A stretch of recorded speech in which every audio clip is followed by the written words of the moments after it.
Ladies and gentlemen, the Alabama Senate will now come to order. Our prayer today will be delivered by Jeremy Ward. Jeremy is the pastor at Union 3 Baptist Church in Hoax Bluff. Pastor Ward is the guest of Senator Jones. 1 Timothy 2:1-2 says, "Therefore I exhort, first of all, that supplications, prayer, and intercession be given of thanks be made to all men, for kings and all who are in authority, that we may lead a quiet life and peaceful life in godliness and reverence." Please join me as I pray for y'all as y'all lead us with authority. Lord, we come before you this morning in awe of your greatness and your power. We acknowledge you as creator and sustainer of life. In that, we understand that we are here today by your grace and your mercy. We know that you have all authority and that you have bestowed authority on those who rule us. Therefore, we lay them before you today and ask that you grant them strength and health for the task that is before them, and that you grant them wisdom beyond man, that they see the greater path. And we pray for an open window of heaven and blessings to be upon them. We pray for their protection for the days ahead. And we call on you to bless their families with that same health and protection as they serve. Lord, we ask that your hand be on this state. Through the decisions made, you may continue to bless our state, maintain it as a great place to live. That is, we pray for jobs and industry to provide employment for our citizens. We ask that through your wisdom, we'll be able to provide good education for our children, that we may leave them a better place to live in the future, to enjoy. May we see your blessings today come upon. Create in us godly examples for those around us. Most of all, we ask that you be glorified in our lives, in our leadership, and in our state. We thank you that you are a God who listens, you are a God who loves, and you are a God who is able to do exceedingly above all we can ask or think. We pray all these things in your precious and wonderful mighty name of Jesus Christ.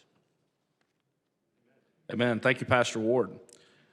Today, the pledge will be led by Sophia Woods. Sophia is the niece of Senator Woods, an 8th grader at Jasper Junior High, and she is patron this week for Senator Woods. Attention, salute, pledge. I pledge allegiance to the flag of the United States of America and to the republic for which it stands, one nation, under God, indivisible, for liberty and justice for all. All right, thank you. Secretary, call the roll. Mr. Albritton, Mr. Allen, Mr. Barfoot, Mr. Beasley, Mr. Bell, Mr. Butler, Mr. Carnley, Mr. Chambliss, Mr. Chasteen, Ms. Coleman, Ms. Coleman-Madison, Mr. Elliott, Ms. Figures, Mr. Gavan, Mr. Gudger, Mr. Hatcher, Mr. Hovey, Mr. Jones, Mr. Kelly, Mr. Kitchens, Mr. Livingston, Mr. Melson, Mr. Orr, Mr. Price,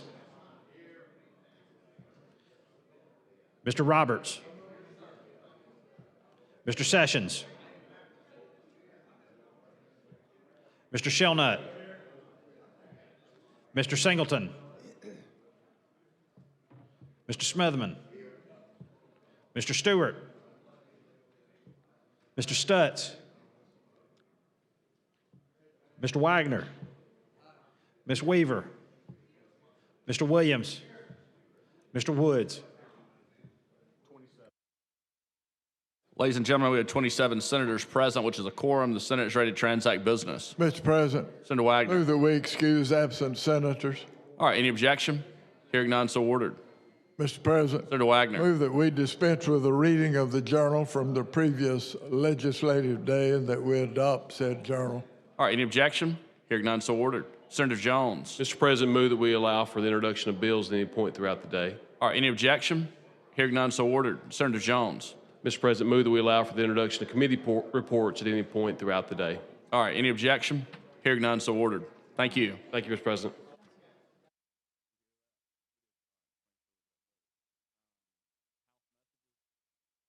All right, Secretary, call the first House message.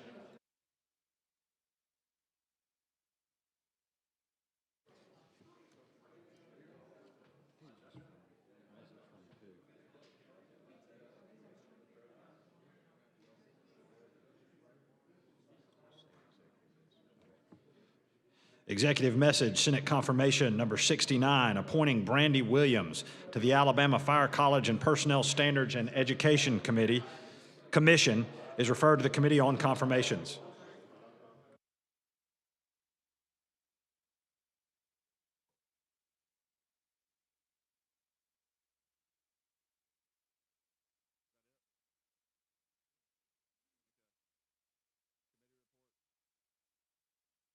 All right, now move on to committee reports. Secretary, call the first committee.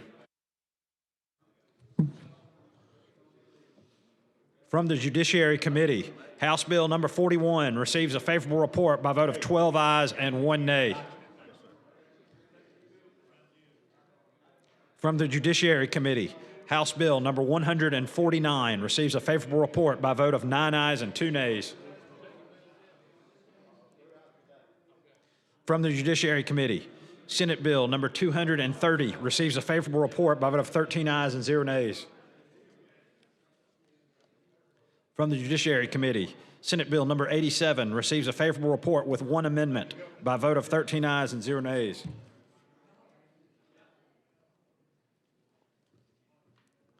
From the Judiciary Committee, Senate Bill number 169 receives a favorable report with 1 amendment by a vote of 12 ayes, 0 nays, and 1 abstention.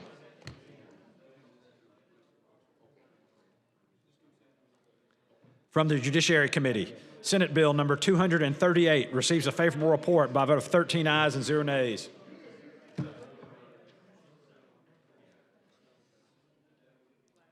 From the Judiciary Committee, Senate Bill number 233 receives a favorable report with 1 amendment by a vote of 13 ayes and 0 nays. These bills received a second reading and be placed on the calendar for next legislative day. This concludes committee reports. I now move on to motions and resolutions. Any motions or resolutions? You got one, Senator Jones? Mr. President, I have a resolution. All right, Secretary, read and receive the resolution.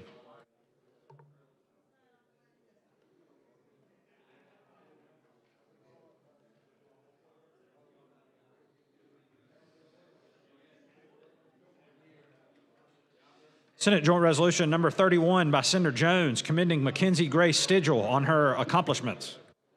Mr. President, I ask unanimous consent for immediate consideration. Any objection?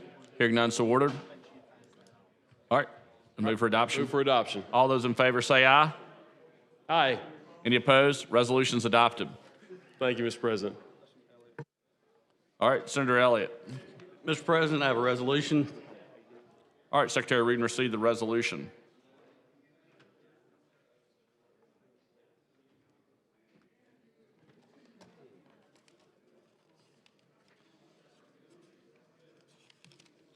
Senate Joint Resolution number 32 by Senator Elliott recognizing and congratulating the Alabama School of Mathematics and Science on their 2026 national ranking as the number 19 best public high school in America and number 1 in Alabama. Mr. President, I move for immediate consideration. All right, any objection? Hearing none, so ordered. All those in favor say aye. Aye. Any opposed? Resolution's adopted. This time I want to recognize some special guests in the gallery. The guests are Senator Elliott. I'm going to call your name if you could please stand. Members of the Alabama School of Math and Science, the President, Dr. John Hull, Vice President, Dr. Samantha Church, and Dr. Libby Jones. If you could please stand. Welcome to Alabama Senate. Thank you, Mr. President. Mr. President, Senator Wagner. have a report from the Committee on Rules. All right, Secretary, read and receive the report from the Committee on Rules.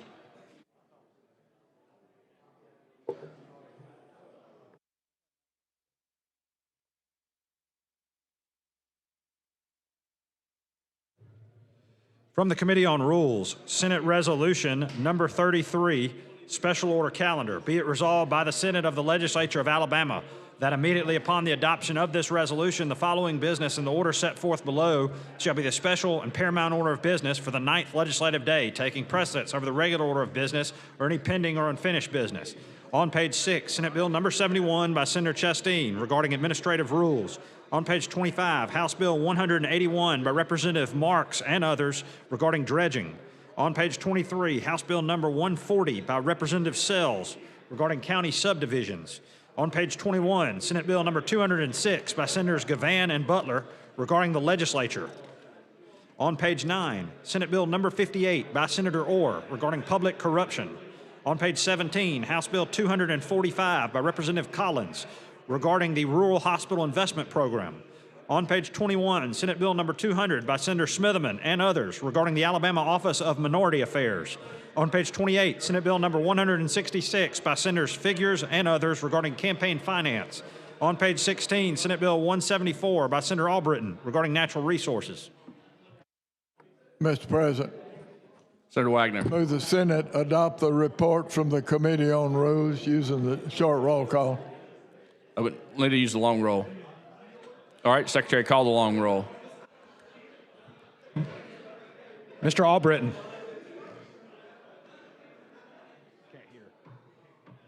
Mr. Allen.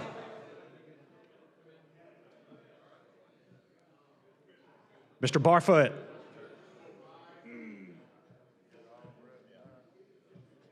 Mr. Beasley. Mr. Bell. Mr. Butler. Mr. Carnley. Mr. Chambliss. Mr. Chasteen. Ms. Coleman. Ms. Coleman Madison. Mr. Elliott. Ms. Figures. Mr. Gavan. Mr. Gudger. Mr. Hatcher. Mr. Hovey. Mr. Jones. Mr. Kelly. Mr. Kitchens. Mr. Livingston. Mr. Melson. Mr. Orr. Mr. Price. Mr. Roberts. Mr. Sessions. Mr. Shelnut. Mr. Singleton. Mr. Smitherman. Mr. Stewart. Mr. Stutz.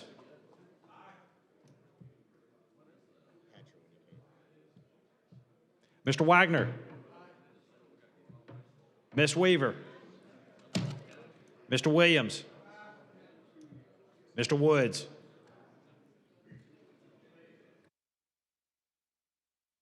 All right, 33 ayes, 0 nays. The special order calendar is adopted. Secretary, call the first bill.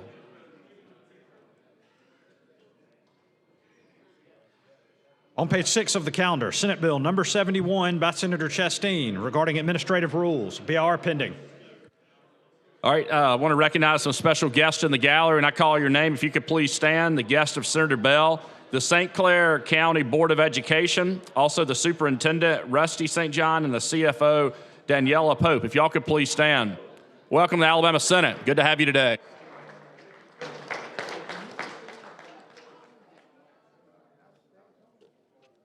Senator Chasteen. Mr. President, I'd like to adopt the BIR using the previous roll, or do we need a good roll?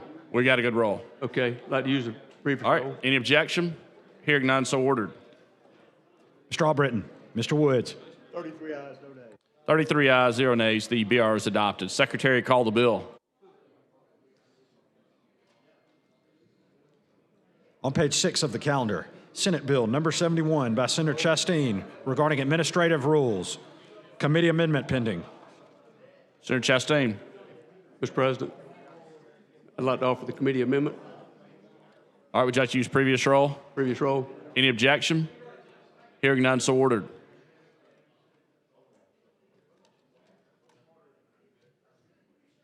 Mr. Albritton. Mr. Woods. 33 ayes, 0 nays. The committee amendment's adopted. All right, Senator Chastain. Yeah, Mr. President, Senate Bill 71, known as the Sound Science Bill, would prohibit state agencies from adopting a rule to establish environmental protection standards more stringent than the federal law or regulations allows. This bill would also provide that upon the absence of federal law or regulations on an environmental matter, no state agency may adopt a rule unless the rule is based on the best available science and the weight of scientific evidences.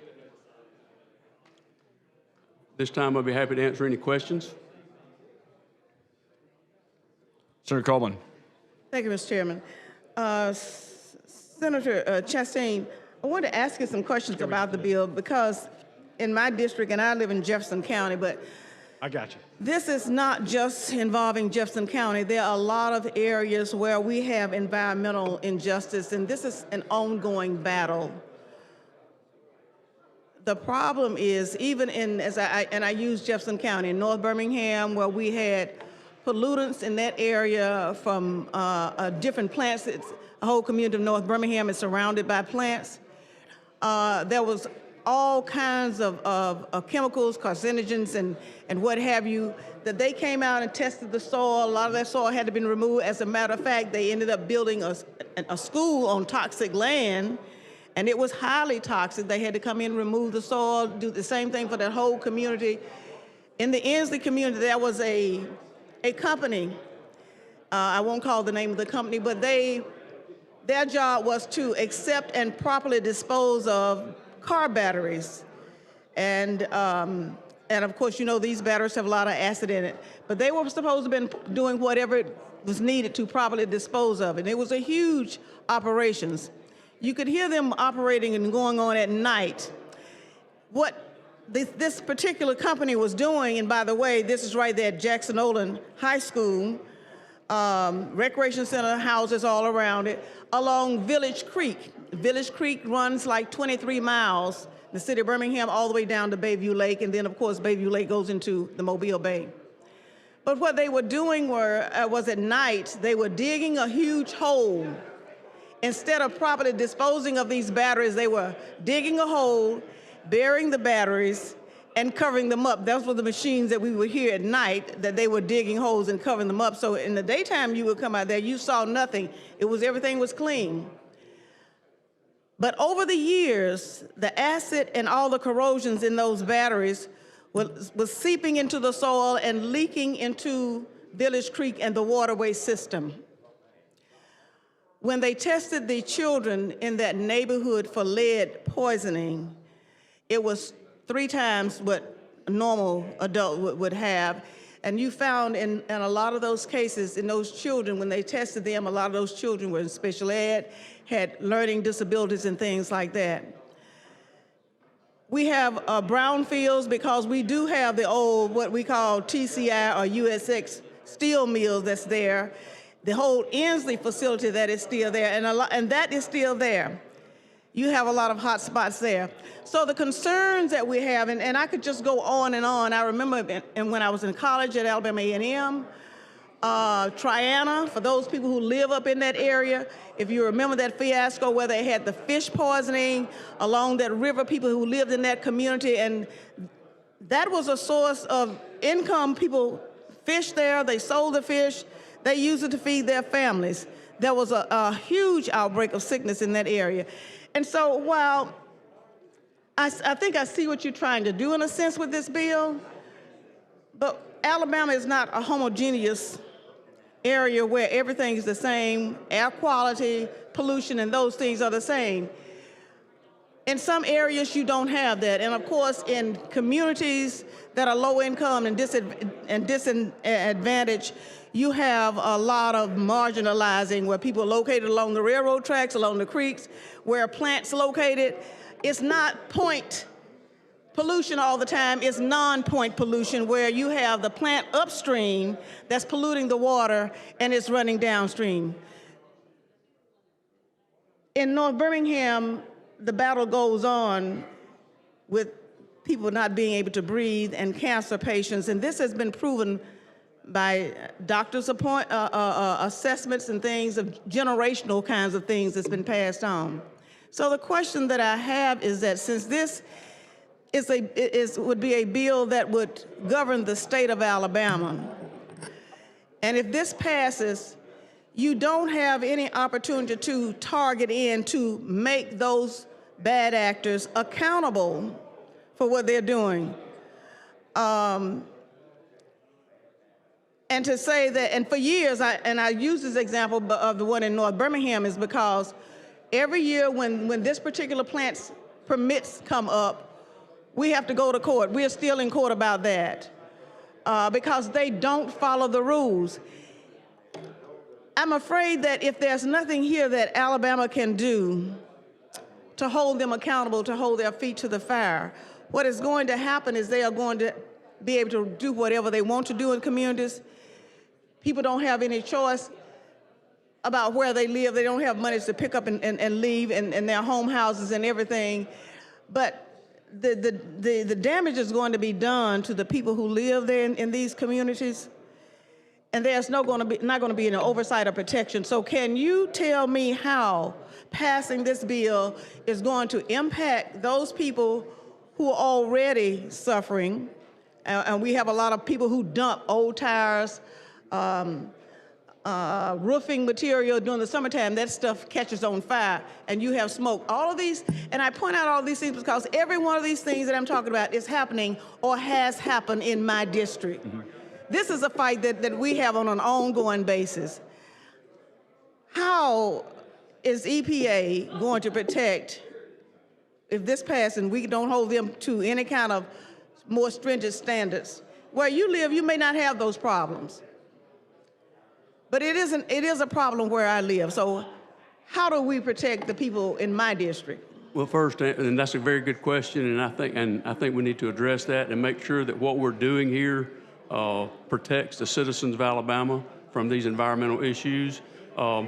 First, you know, the bar is the federal law. Okay, that's the ceiling that we have right here to address a problem like this. And then we have ADM, the state agency, that looks after issues in the state of Alabama concerning these type issues. Now, when something is causing a harm such as this, I think the department has emergency rule that will allow them to go in and directly address what the issue is, not having to go through the normal procedures of rulemaking, you know, through the legislative process, try to address and isolate what the problem is, and then try to offer solutions to clean that up or to fix that. And then we go back through the normal process of rulemaking. Did that help answer that? In a way, except for the point that in your statement you said, I think, if there's an emergency or an extenuating circumstances like this, well, I need to know. Good point. In speaking with those involved with this, they will take care or address the issues that you're dealing with here and find solutions to those problems.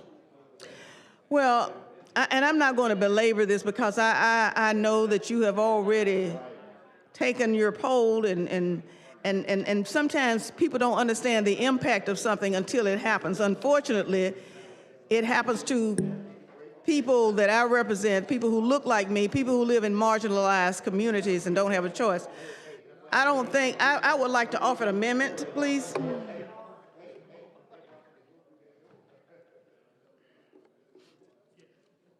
All right, you have an amendment? I've already suggested. Okay, Secretary read and receive the amendment. Amendment to Senate Bill number 71 by Senator Coleman Madison. Replace lines 61 through 67 on page 3 with the following. Replace line 76 on page 3 with the following. Replace line 117 on page 5 with the following. Replace line 125 on page 5 with the following. Senator Coleman Madison. I got some special guests in the gallery. You care if I recognize them real quick? Got two different. All right. First, the guests are Senator Kitchens and Senator Shelnut. When I call your name, if you could please stand. The Blount County Board of Education and Superintendent Rodney Green, if you could please stand. Welcome to Alabama Senate. Good to have you today.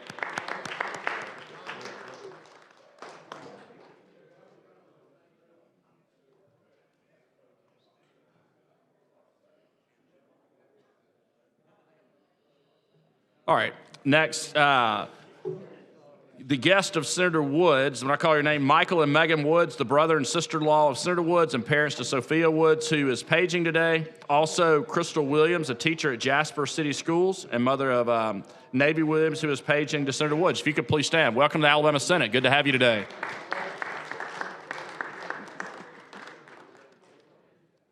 All right, and one more. Got a lot of guests today. This is a good thing. Hartselle Superintendent Holly Sutherland, school board members from Hartselle, Daxton Mays, Dana McCutcheon, Ricky Nagel, the guest of Senator Orr. If y'all could please stand.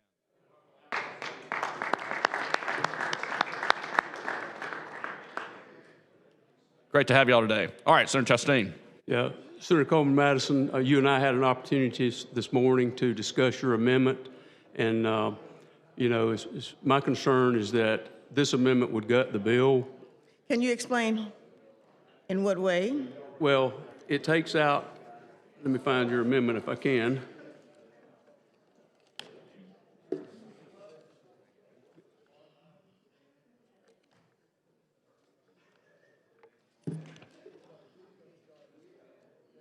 Give me a second here, I have it somewhere. Starts on page 3.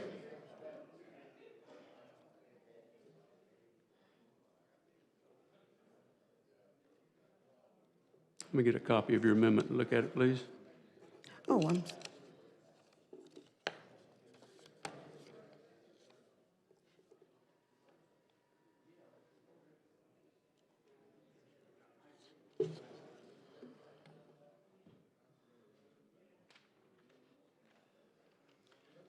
So in your amendment, you are deleting the entire paragraph of weight of scientific evidence, and you're establishing a causal link rather than a direct causal link between exposure and the above.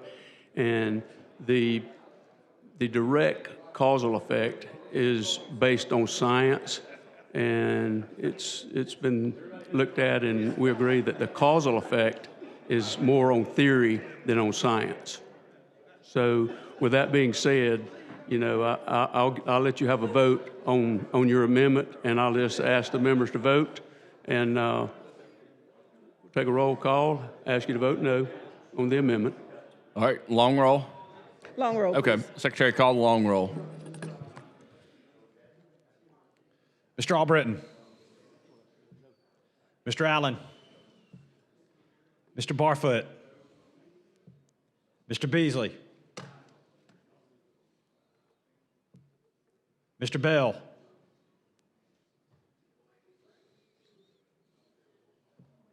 Mr. Butler.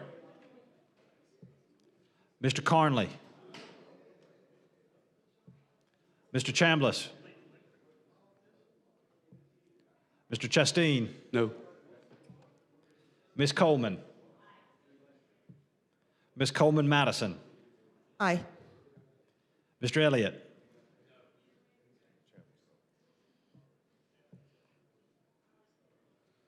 Ms. Figures. Mr. Gavan. Mr. Gudger. Mr. Hatcher. Mr. Hovey. Mr. Jones. Mr. Kelly. Mr. Kitchens. Mr. Livingston, Mr. Melson, Mr. Orr, Mr. Price, Mr. Roberts, Mr. Sessions, Mr. Shelnut,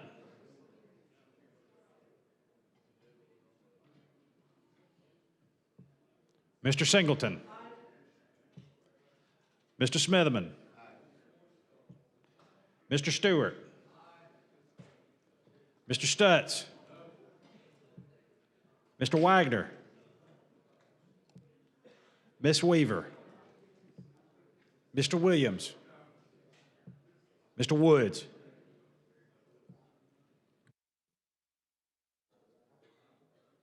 Seven ayes, 20, how many? 25 nays. The Senator Coleman Madison amendment fails. Thanks, Senator Coleman Madison. One last thing, sir. Let me just remind senators, when we start talking about direct cause, it would be like if you're smoking. We understand that smoking and it's a direct cause, lung cancer and other things. You can directly link that. But in this House, in this Senate, we have passed bills associated with secondhand smoke and the harmful effects of secondhand smoke when the person is not smoking a cigarette, but we understand because of the exposure to. And it's the same thing in this situation where many people will be exposed to things, not working in a factory, but airborne, and they would have an indirect exposure to that. It's going to impact their health. I just want you to think about that. Thank you, sir. Thanks, Senator Coleman Madison. All right. Senator Chastain. Yeah, Mr. President, I think my colleague across the way has a comment. Mr. President, Senator Singleton. Mr. Chastain,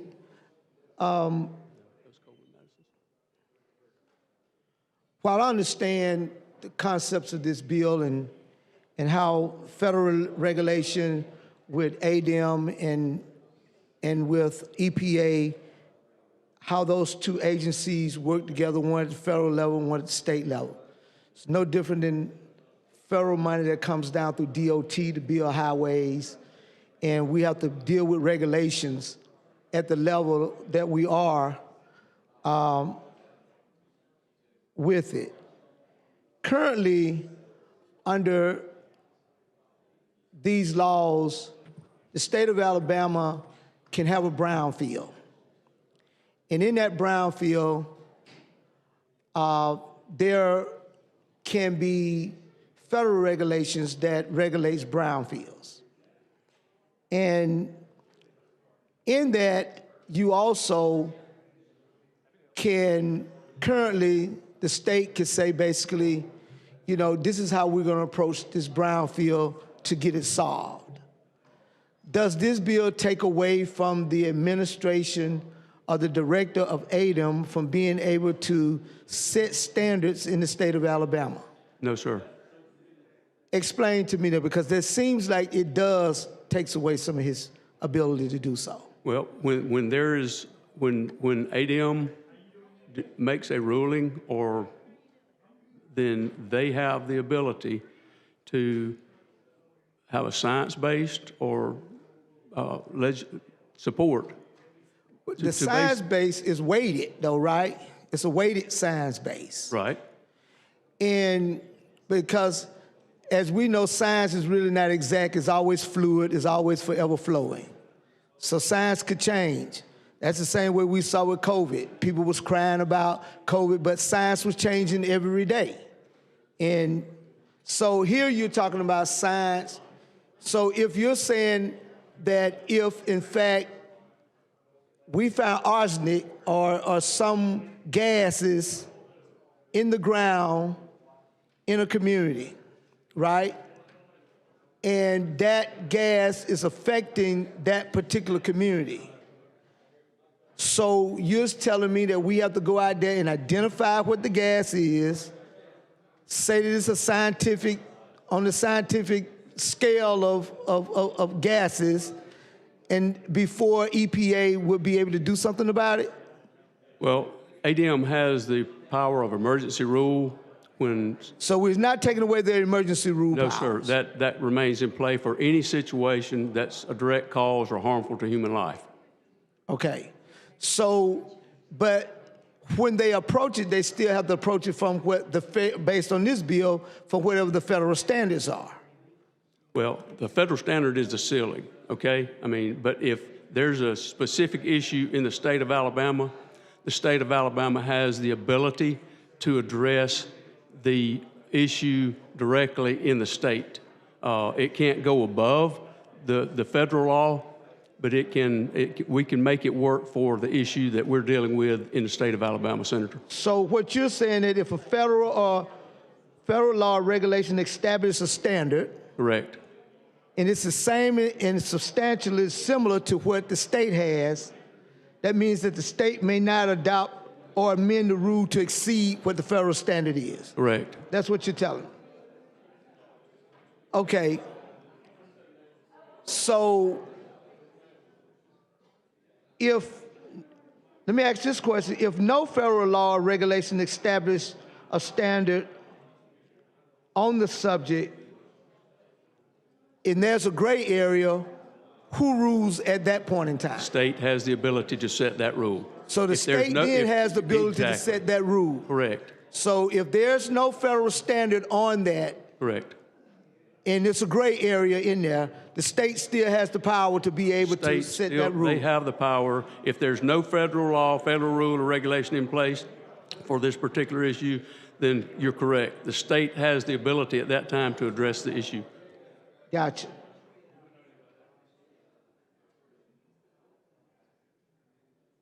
So this bill expressly provides that an agency is not required to use values from the United States Environmental Protection Agency's Integrated Risk Information System when developing a numeric water quality criteria. So if the feds are going to be the standard, then why wouldn't we be required to utilize that risk assessment? There have been some regulations placed on some of these agencies that they're, for a lack of a better word, they've restricted them, okay, in meeting those guidelines and deadlines. If this changes, if this passes, not using the IRIS any longer, this came about under the Reagan administration for guidance for water quality. Clean Water Act. Clean Water Act, correct. And there hasn't been a lot of work. I don't want to say it's been politicized, but it has been, okay, on either party side. And so there are some regulations that have been passed recently that make it very challenging for the state to be able to address some of these. So what this will do, allow those regulations that have been in place by ADM? No, by EPA? IRIS, to have 9 months to kind of clean those up and get those off the books and be able to meet the needs. So will they still go through all of the public hearings, to satisfy a requirement for a new regulation? Because right now they have to go through. They have to go through a process to be able to have a new regulation administratively to be able to do that. And this wouldn't change that process. So that process would not change in terms of, see, because the problem that I have with this bill is that EPA changes from administration to administration. Correct. Okay? And because I can remember under the Obama administration, where we used to look at landfills, and it's a term called inert materials, right? You could dump certain materials in certain landfills and you did not have to have a 100-year liner. The Obama administration came in and made everybody do a liner, a 100-year liner, and it had to be to a special specificity based on quality of that liner so that you would not get any leaks Seepage into the groundwater system. So you saw a lot of, and I look at coal ash. Coal ash was a big piece to where they were able to dump coal ash on the grounds where coal ash was produced, as long as you were able to get those ponds to do it. Under the Obama administration, it said that you got to remove that coal ash from those areas and be able to put them in a safe, quality place, because they classified it from a category A, went from I think it went from a C to an A category. I may be getting it wrong, but it went to the highest level, okay?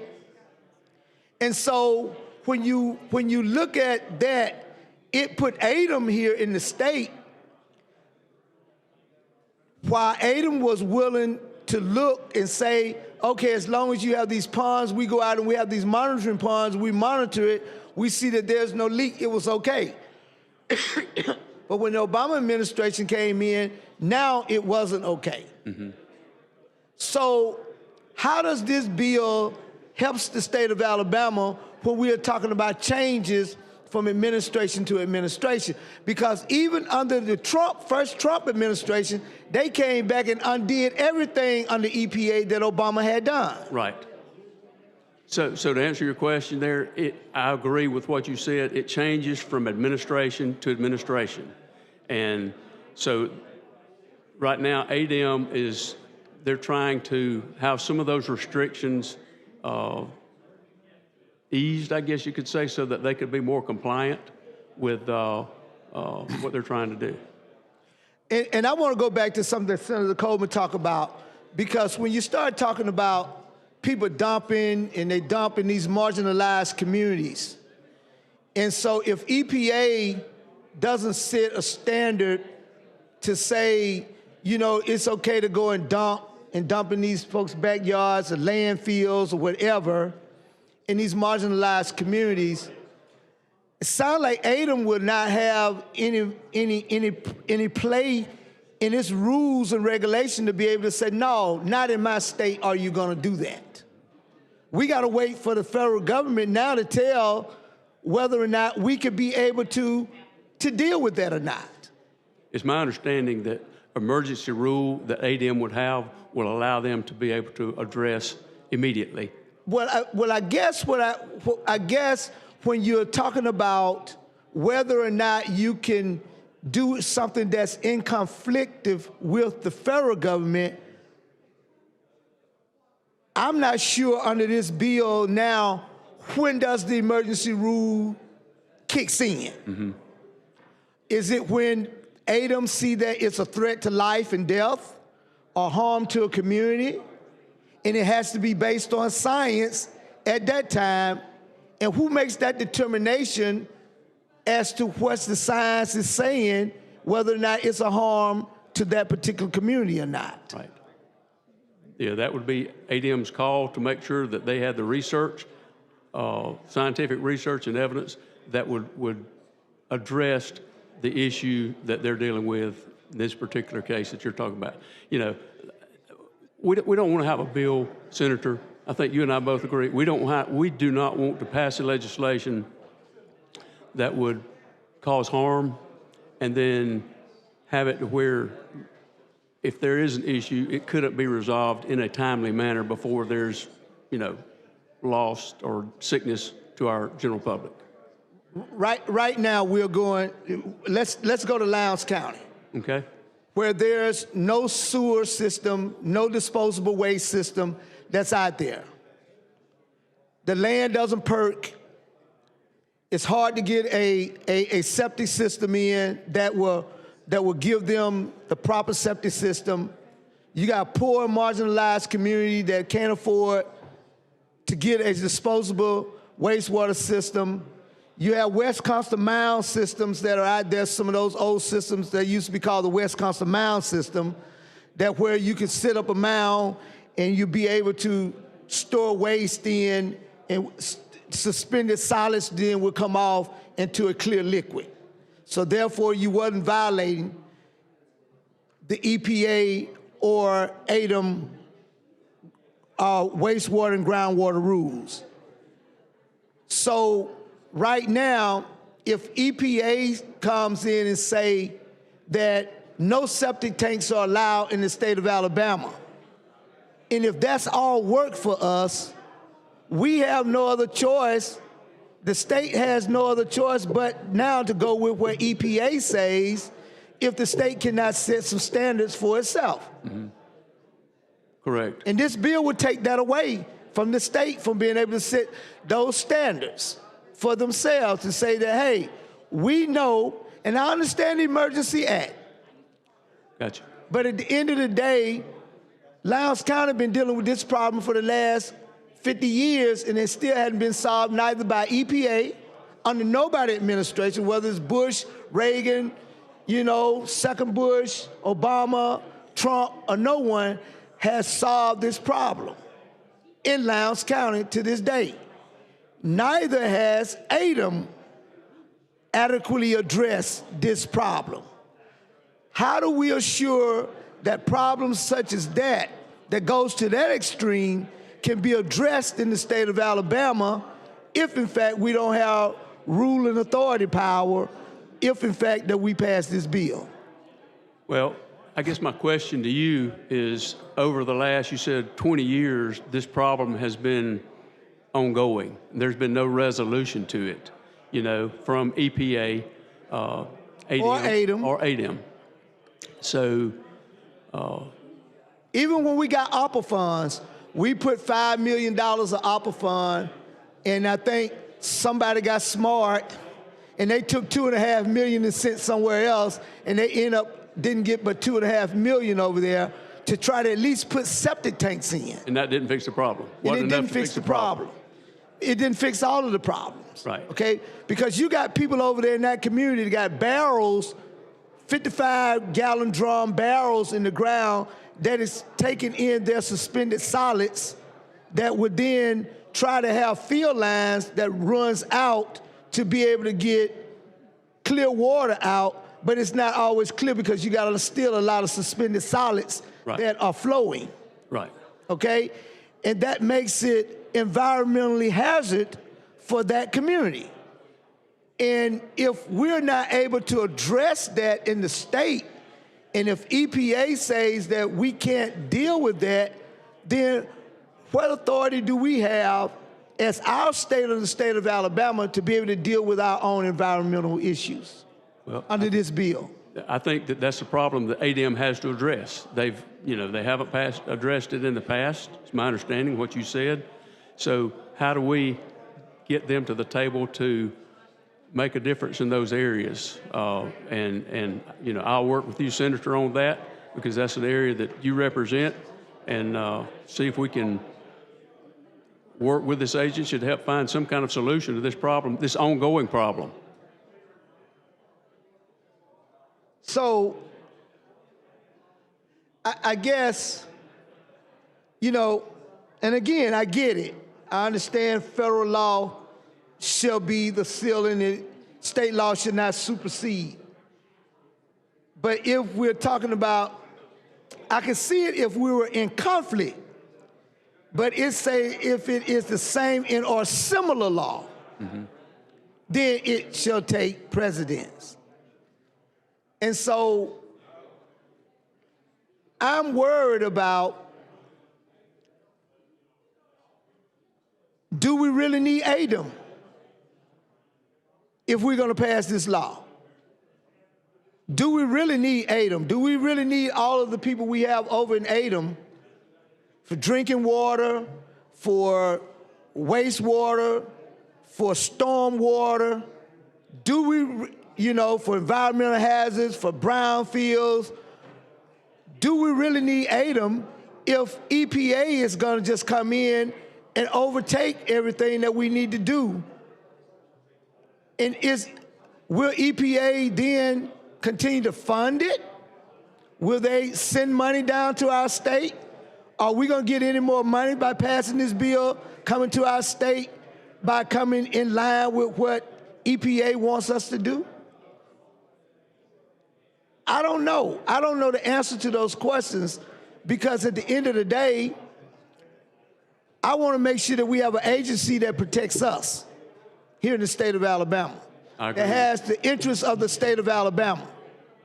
Because right now, EPA would not have the interests of the state of Alabama you just gonna have some kid up there who gonna write the laws and administrative code, and we're gonna be sitting on the sideline when we are gonna be having to deal with these issues down here. Who's gonna protect us under this bill? Who's gonna protect the state of Alabama? And if we can't get protection for the problems that we have environmentally in the state of Alabama, EPA is not gonna come down here, you know, with their big team, like they run ICE all over the place.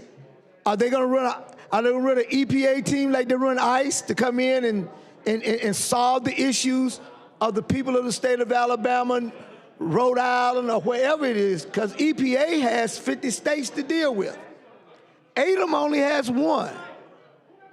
And ADEM only have us to look after. And if we take away the powers of ADEM to be able to do rules and promulgate rules, I think that we're doing ourselves a disservice. If we're gonna promulgate rules. And so with those rules that ADEM is promulgating right now, we saw under the ARPA, we put so much money out there in ARPA for water, wastewater, stormwater in these rural areas. ADEM was able to go out and make sure that, number one, all of these small towns had audits. ADEM was able to go out and make sure that they were in compliance with the rules of the state of Alabama and ADEM under the Safe Drinking Water Act, which is federal, but even making sure that they had the proper pipes, made sure that they had the proper, contractors digging wells.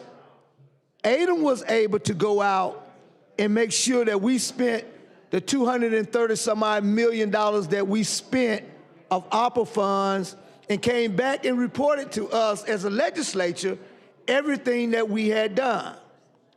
How can we assure that all of these things will still get done for our state if we got to promulgate all the rules coming from the federal government?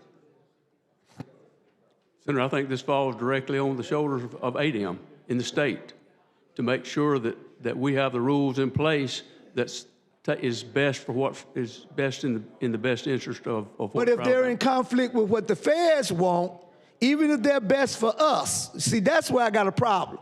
You just made my case, because you said that ADEM has the right to be able to make sure that the rules are best for the state. But what if EPA don't set a rule that we think that's best for the state? Therefore, ADEM cannot now make a rule that's in conflict with EPA. If they do not have a federal law or rule in place, then ADEM has the ability to go above that. Well, I'm just saying if the rule is there, but ADEM may think that we need to do something more. Now ADEM is stopped right here. It's a brick wall for ADEM. ADEM may think that we need to do something beyond what the feds has set as their rules.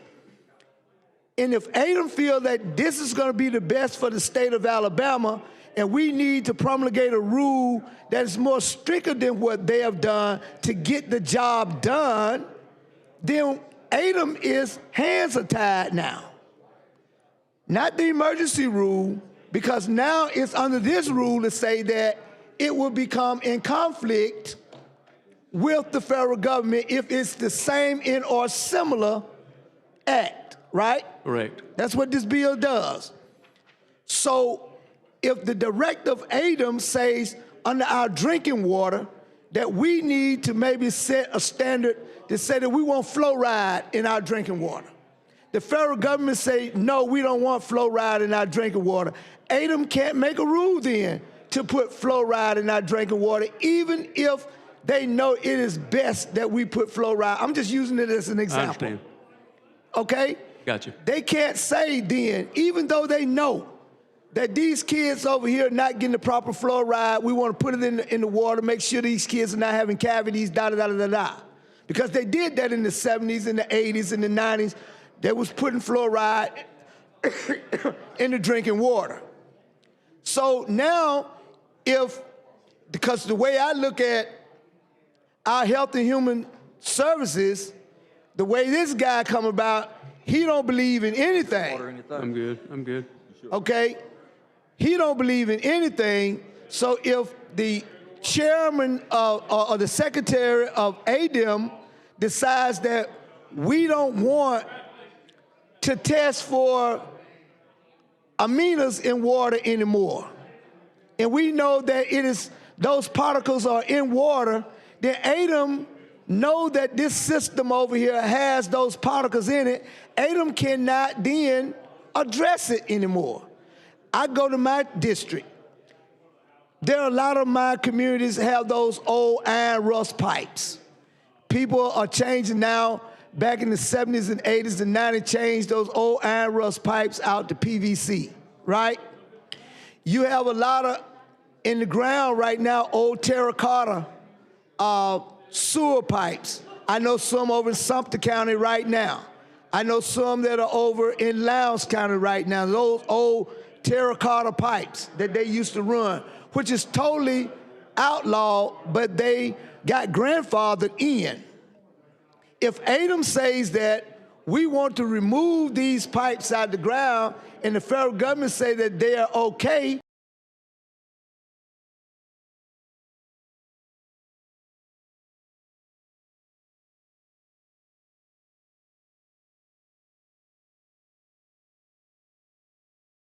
and ADEM know that they're not good for our community, then I worked in this business for about 15 years, okay?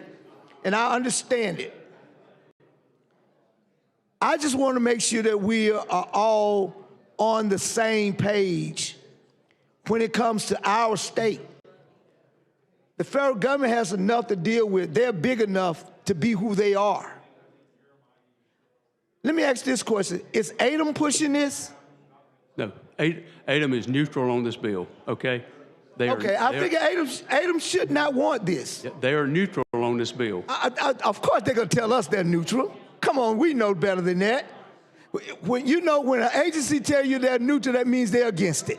Well, they didn't say. They're not going to say that. I understand. Who's going to tell Donnie Chastain, I understand, as an administrator, that he's against this bill? I understand. Okay? They're not going to do that. Okay? So why are we bringing this bill in, Mr. Chastain? Where's this bill coming from? Well, this bill is. Is it one of the Alex national bills or something like that? No, this is a pro-business Alabama bill, okay? Is it pro-business for real? Pro-business for real. This can't be pro-business when business don't want us to be able to regulate environmental issues. This can't be pro-business. Let's get down to the real nitty-gritty here. It is a striking balance of the available science and the regulatory matters. It's the best way to balance environmental stewardship and economic development. This is not that. They getting it wrong. You're listening to not the science. You're listening to business people who don't know what the hell they talking about. This is not science. If we're going to listen to science, let's listen to ADEM. I thought that this was coming from some environmental group, Don. This is not science. You got this bill saying we got to listen to science, and now we listen to BCA? BCA don't been more know what a terracotta pipe look like or a sewer system look like in the ground. No, this is not right. This is the day that I was about to be on your side for a second. I always like it when you're on my side. But I got to jump ships now. I don't want you jumping ship. Oh, no. This is a BCA bill? Not a BCA bill. It's a business bill. So that means BCA supports it. Well, manufacturing Alabama, yep. BCA. So manufacturing Alabama want to be able to just go out there and pollute the air and nobody say anything about it. I don't see it that way. That's what they talking about. That's what they're talking about. Now we're getting down to the real nitty-gritty. I knew I was going to ask the right question in a minute. Well, This cannot be a bill that ADAM supports because it doesn't give them the real flexibility to be able to administer in their state what they want. I understand when federal law comes, because guess what? Right now, for the next 3 years, we can control the Trump administration because he's not environmentally friendly president. He've gotten rid of it all. So if ADAM's setting their own standards, that bothers Manufacture Alabama. That bothers all these other folks who want to get out here and be able to pollute our air. That bothers them. Because they're saying, well, the feds are not on our back, but ADAM is on our back. No. When can I start my next hour? I think we'll be here all night. This is, woo, Lord, I wasn't feeling good, but you got me right now. You got me right now. You know, I understand this issue. I understand federal law not exceeding state law. I do understand that. But now that you tell me that the business community is behind this bill, who don't understand that one iota thing about science, and then we're going to hold science to be the criteria in this bill? Nah. Tell BCA, all the rest of them, they need to come see me. Because we should have talked about this here. They can't bake that cake and eat it too and pollute the environment. You can't do that. We can't allow that to happen. Somebody got to have some standards. There got to be some standards, Don. I'm sorry, Senator Chastain. And you my guy. You my guy.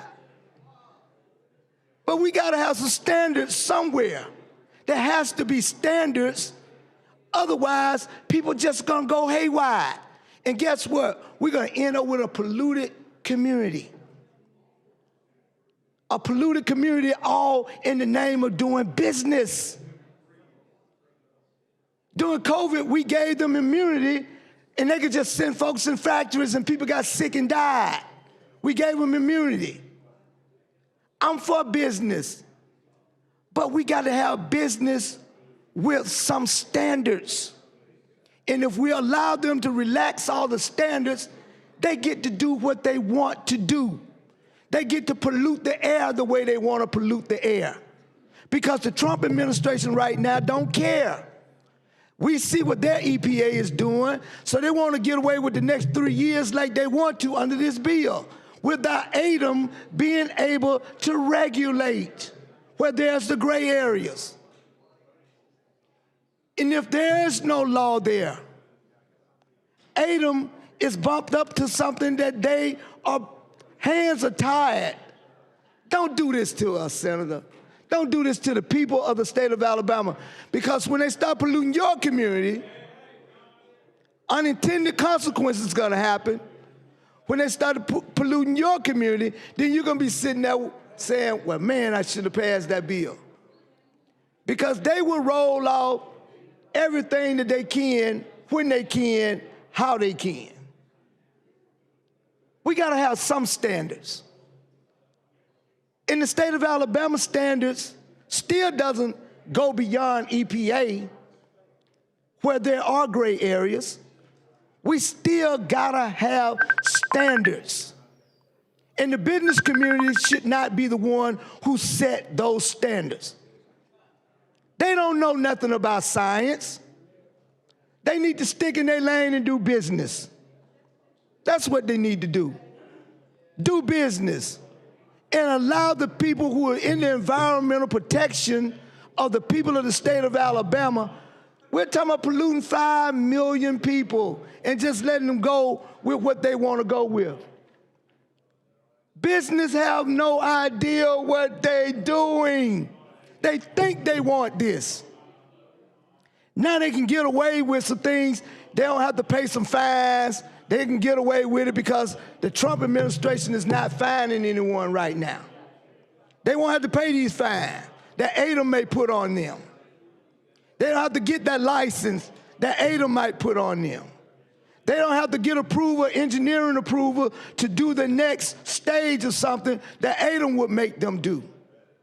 They don't have to now go out and make sure that they have the footprint of that line that's gonna go out in that community where the water gonna dump into a river, because ADEM will make them do it, because the feds don't care right now.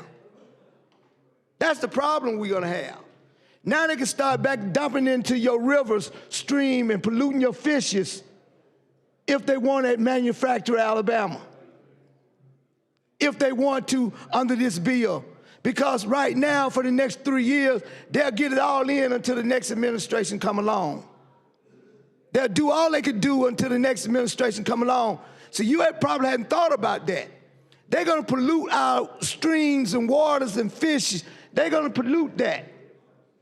And they would do it, and you won't even know anything about it. And you go down in the Chattahoochee River, you might want to go fishing with Senator Kelly somewhere, and you might catch a fish with a head that big that got mercury in him, because they are polluting our water. That's the problem. That's the problem business is going to have here. Again, I'm going to say it one more time. Business is requiring us to follow science when they don't know a darn thing about science. They just want to pollute. They just want to have free access to get away with what they want to get away with. Speed up production. Do what we want to do. Now I don't have ADEM knocking on my door because there's, the federal law says this, we're bumped up to here. Now ADEM don't come out and tell me what to do. I don't have to get that license anymore because the federal government says I don't have to have it. ADEM may require it at the state level. Federal government say under the Trump administration, you ain't got to do but go up there and give Trump $1 million. He'll change his mind. We saw that. Anybody who gave him $1 million, he changed their mind on everything that they wanted to do. Look at all the tech companies, what they did. They up there kissing his butt. Look at everybody who wanted to do whatever they wanted with Trump, he changes it overnight. I don't trust this administration to have solid EPA laws that's going to regulate manufacturing here in the state of Alabama. They can still produce as much as they want to produce without this. This bill is not necessary. Business, it's going to help. You're right. It's going to help economic development because they'll be able to do what they want to do. They don't want to go through the stringent things to make sure that we have a safe environment. I want business to flow too. We can flow and flourish in this state without compromising our ecosystem, without compromising our water system, because they're going to flow it into the rivers. They're going to flow it into some water stream. I would guarantee you by the year of 2030, we'll be out here trying to clean up our water stream because manufacturing would have flowed everything into our water streams, and we can't even go out and have a good bass fishing. What bass fisherman's going to say right now when the Alabama River is polluted?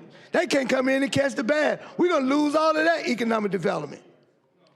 Because manufacture is going to pollute our water, I would guarantee you, because that was one of the biggest pollutions that they ever had was our water systems and our rivers and our lakes and our streams flowing over until there's debris into it because it has to flow somewhere. They don't want to pay to dispose of it. That's the problem I have with this bill now.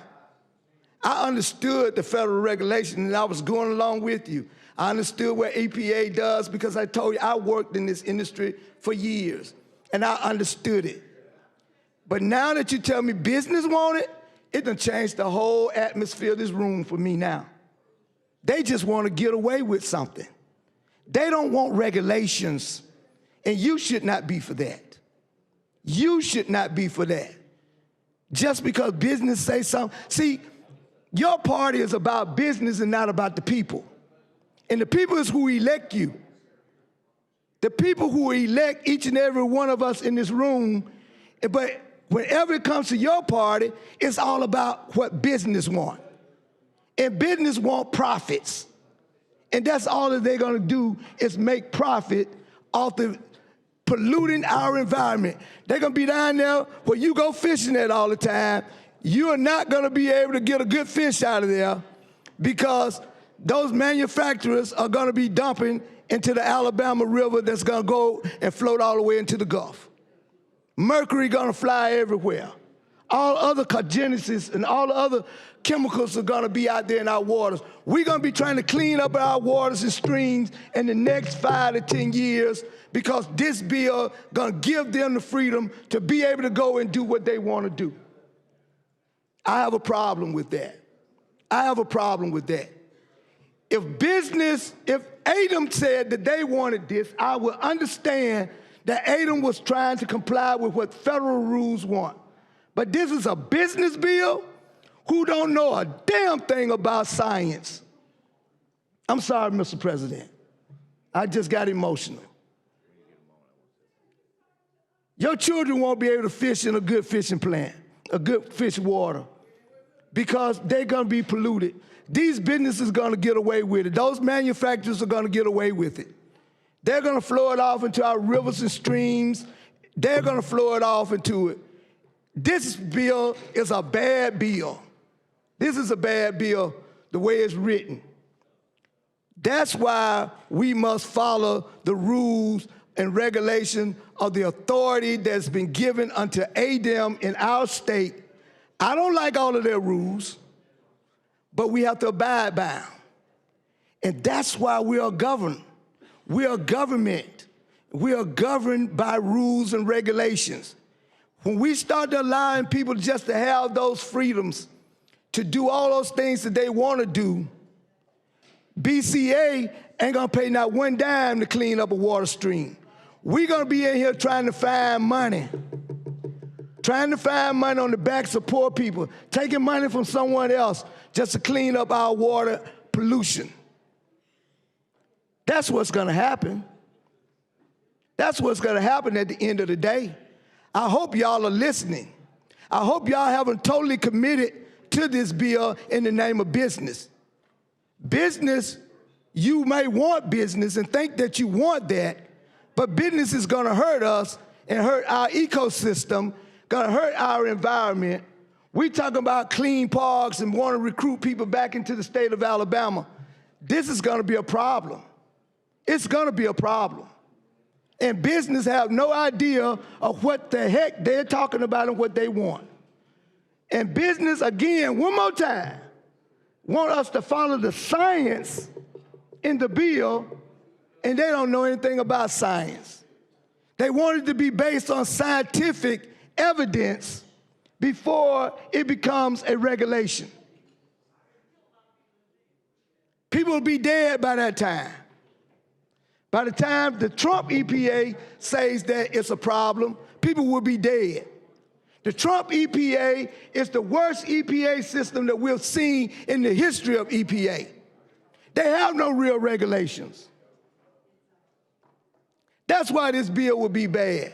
And I can understand business trying to take advantage of the next 3 years of this Trump administration because they have no regulations. They don't want to regulate nobody. It's the highest bidder who goes up there and give him $1 million to build his ballroom can be able to flow doo-doo in your water streams. It's a problem. It's a problem for Senator Sessions trying to grow his oysters. It's going to be a problem. It's going to be a problem for those shrimpers down on the ocean trying to get shrimps when they start to float to the top. Mercury all over the place. It's gonna be a problem. When the bass fishermen come and they floating already, they ain't got to do but go out there and pick the big bass up. They ain't got to catch them because our water is gonna be polluted. It's gonna be a problem. When we look up in our skies and we see smokestacks just gonna go up and up and up, all in the name of manufacturing. All in the name of the debris that they come off of these manufacturing cars. There are all kinds of poisonous stuff that comes off of the debris in these manufacturing companies. You need to understand that. They're forced now, under some EPA standards, under ADEM, to be able to store it away in a proper manner. I'll give you an example. Right now, it says that if you take Freon into the air conditioning system, right, and take it out, it must be stored away. A guy came to my house. They wanted to charge me $800 to put so many pounds of Freon back into it. I walked around on the side of the house. He out there letting the Freon out in the air. You're not finna charge me for that. That was in violation of where ADEM standards would be, because ADEM set those kinds of standards for Freon.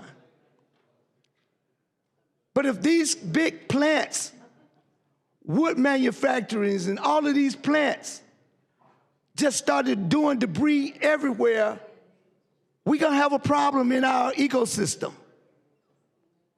We won't have deer running around that we could call whitetail because they may be eating anything that may be particles flowing somewhere now. We have a great ecosystem in the state of Alabama where people come all over the world to hunt here in the state of Alabama. They come from all over to fish in our lakes and our streams. We want to kill that tourism in the name of manufacturing. Because they are going, I can guarantee you, they are going to flow in our water streams. I can guarantee you they are. They may tell you that they're not, but I can guarantee you that they are. Because where else they gonna put it? Where else it gonna go? Because nobody gonna be watching. We have just tied ADEM hands. ADEM is neutered. They might as well just sit back and say, yeah, I'll go on and do what you want to do. We'll wait till there's a gray area, then we'll write a law. The Trump administration is not setting anything for anybody. It's the highest bidder. Whatever the Trump administration wants, you can go get it. He for sale. President made $1.4 billion, and then he can't be sued and he's suing everybody else. He for sale. He's a used car dealer. He's a con man. And he don't care nothing about our environment in Alabama. And then then there's a potential that y'all think who's gonna be the next governor. He come around and he takes on his whole posture. If he makes it, I guarantee he won't, but if he makes it, he takes on his posture because he's already his puppet right now. We're gonna be messed up in the state of Alabama, all in the name of business. Because we can say we got this job here, we got this job here. Yeah, everybody might want to come to us because they ain't got to meet no environmental standards. Yeah, we may be able to draw a lot of folks to us because we ain't gonna have no environmental standards for the next 3 years. I can't believe that Commerce is with this. I can't believe that BCA would be with this. All in the name of recruiting jobs and economic development, and we're willing to give up our sovereignty over our own environment. I got a problem with that. That's a real problem. I hope y'all are listening. I hope y'all have not totally committed to this bill in the name of business. They're gonna still give you a campaign contribution anyway, because they're gonna have another issue anyway. You're gonna still get your campaign contribution, okay? They're gonna give it to you.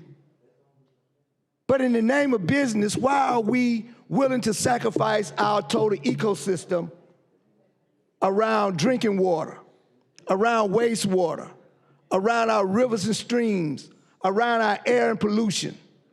Are we willing to give that up all in the name of business? There's no science in that. There's no science in that.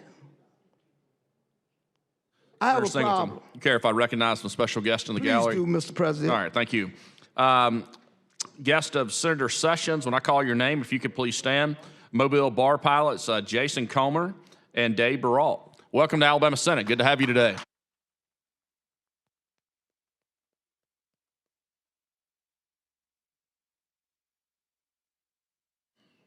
All right, thank you. Mr. President, you know, as you go along with these, I've been around long enough. I'm being called to the principal office. And I'm willing to go and sit down and talk to somebody about your bill to see where we go. But please understand that I have not given up on this argument. I will be back if I don't get satisfaction in the principal office. I'll be back. I want to yield to the senator from Jefferson to continue this situation for me. Thank you, sir. All right. Senator Smitherman, you want to be on his time or start your new hour? Well, if I can just get on the heels and provide it, I guess get back there. Yeah. That's fine. Yeah. You're recognized. Thank you very much. Good to have you. I think first time at the mic this year. Right? Hey, you know how they go. I'm just, I wanted to come up just to give him some relief so that he could have that conversation and maybe some resolution.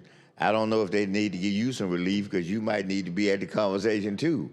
So I guess somebody over there, if they'll come up to the mic, then we could just kind of carry it on. If not, then you and I will talk while while whatever's taking place.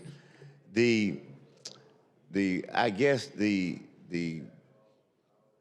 I heard some questions, some conversations. You know, I was in the back for a minute, and so I heard y'all talking earlier. What can you tell me then, if you can? I'm not trying to put you on the spot. What authority will the state have independent from the federal government? Well, they still have, the ADM still has the ability to set the standards and set the rules and regulations in the state of Alabama. Nothing, this is not taking any authority away from the state in order to be able to set rules and regs. Would those rules and regs, though, and I understand what you're saying, my concern in that question, and it's a question to you, it's not a statement, so you may tell me the same answer. But my question in that regard is that I realize that, having been a constitutional law professor, and right now I'm actually kind of changed roles because my wife has accepted being the dean of the law school. And so who is the actual floor working dean is me. There you They go. do what I'm told, as I guess you can call it assistant or whatever, but I'm gonna do as I'm told. But I said that all that to say this. When the federal government, my understanding is that when the federal government makes a rule, a law, we're gonna say law, is that we as a state can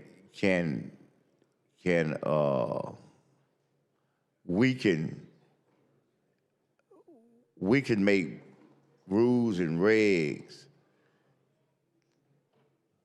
that affect the areas that the federal government has been silenced in. In other words, those regs don't touch, whatever it might be in the environmental arena, okay? Right. But the rules that the federal government set, if we pass this bill, then we can't go into those other fields where the federal government has not even touched. Because what we are saying is that whatever they pass, we are completely bound by that. That has a question mark you know, and I'm gonna yield. That has a question mark because it's kind of like we giving up a right that we have, and the federal government ain't even asking us to give it up. I mean, because based on the way this bill reads, that's kind of like what we're doing. Can you address that? You made a comment Sure, yes, sir. just a second ago where there are no federal rules, you know, if the feds have not acted in certain areas. The ADM has the ability to set their own rules in issues or in cases where there is no federal guidelines or no federal rules or regs for whatever the incident may be. So Alabama has that ability to be able to do that at the state level. Is it in the bill? Does that say that? Yes. Do you know what lines it might say that in the bill? I can't pinpoint that. And you ain't got enough time right now to comb it if you don't have it marked or. I don't have it marked. Okay. Maybe somebody will text me and tell me where it is. They are listening to us, they so are. they should do that.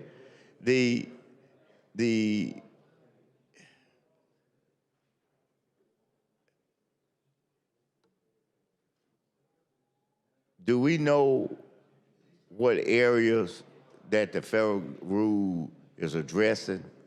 No, Do we don't? no.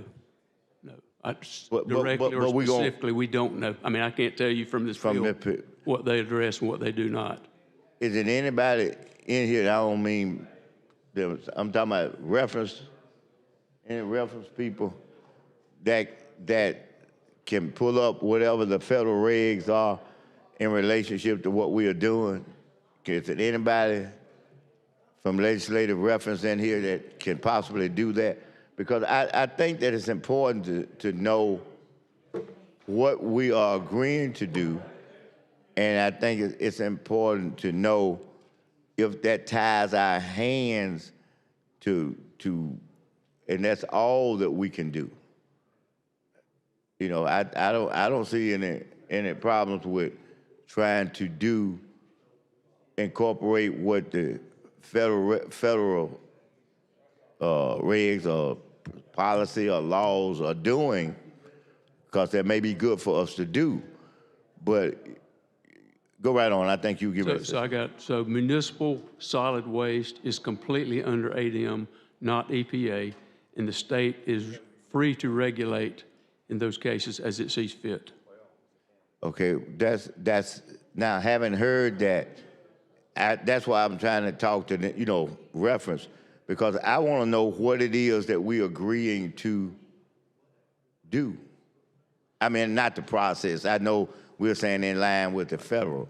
I want to know what the federal, not just putting you on the spot personally, but I'm saying in this equation of what we're talking about, Right. I'd like to know what the feds are saying that the way certain things ought to be done. If we are agreeing to follow what they are saying, and not saying it in the spirit that it creates a complete limitation for not addressing things. You've just shared something with me that goes further than this being a complete elimination. You see what I'm saying? Right. But I would like to know that, so that I think that it would be important for us to at least know what it is that we are agreeing to. I see a walking legal knowledge coming in right now. I see the balls coming in right now. I see the big balls. You know how you, when you have balls and you they used to say that about sheriffs. They say you have the sheriff, then you have the high sheriff. Right. Okay. Well, I see the high balls behind me. He is. Yeah, that's the high balls. And he probably ain't heard me because he's been traveling, but I've been trying to get the regs that we are agreeing to be under, the federal regs that relates to this bill. If we could get that, it'll be good. So the reason I just said that is because if just take what you just told me, about the municipal and the other. Mm-hmm. If this bill exempts that, even though we think we had got the ability to do that, not build, but the Fed stuff, then we may need an amendment to say that, keeping us from being excluded on the things you just said alone. Because if the intent of the bill is to do A over here, and A may be what the good senator from the Black Belt was talking about earlier, then we need to look at what it is that you're trying to accomplish without that actually taking place. Because I talk a lot of times about incidental consequences. The fact that it may hinder what he said about being able to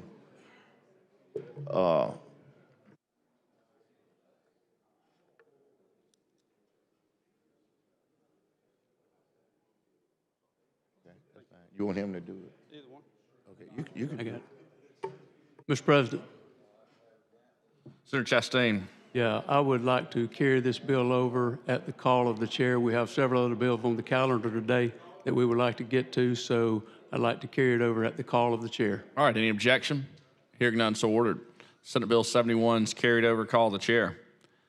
Thank you. Secretary, call the next bill. On page 25 of the calendar, House Bill number 181 by Representative Marcus and others regarding dredging. BR pending.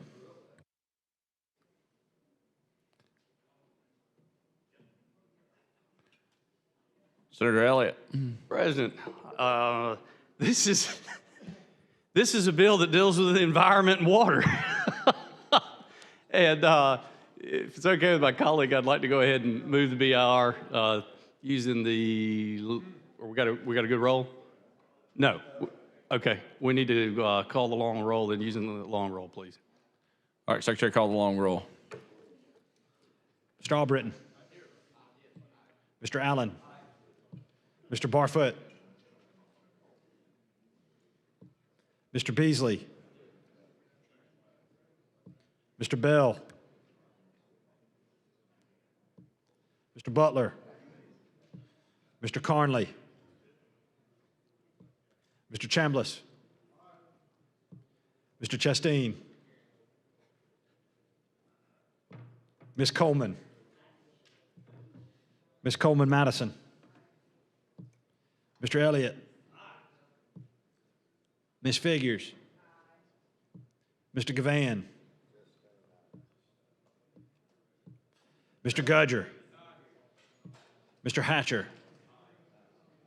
Mr. Hovey. Mr. Jones. Mr. Kelly. Mr. Kitchens. Mr. Livingston. Mr. Melson. Mr. Orr. Mr. Price.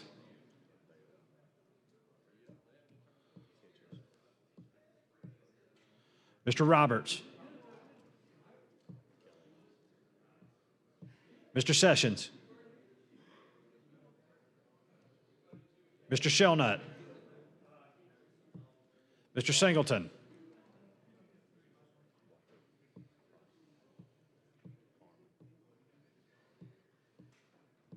Mr. Smithman. Mr. Stewart. Mr. Stutz. Mr. Wagner.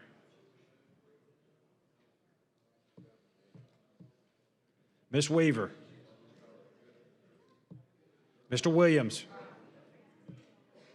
Mr. Woods.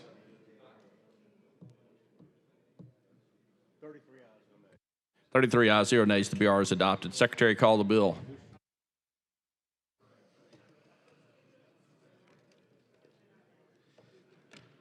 On page 25 of the calendar, House Bill number 181 by Representative Marcus and others regarding dredging. Mr. President. Senator Elliott.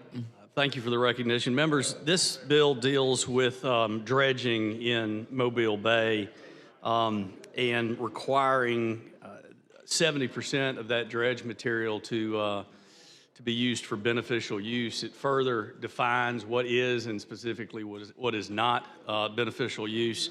We've been working on this piece of legislation for a while. It's obviously already made it through the House with a very capable House sponsor, and I think my colleague has got an amendment that he'd like to offer. Yes, sir, Mr. President. Senator Albritton. I have an amendment I'd like to offer, and first I'd like to thank the sponsor for working with us and getting this. While it may not be termed a friendly amendment, it is termed an agreed upon amendment. Is that a fair statement? It is. And if you don't mind, I'll read it briefly so people know what it's going to do. It says, nothing in this section shall be construed to grant a third party standing to bring a private cause of action relating to this section. And with that, I'll offer the amendment. All right, Secretary Reed, receive the amendment, please.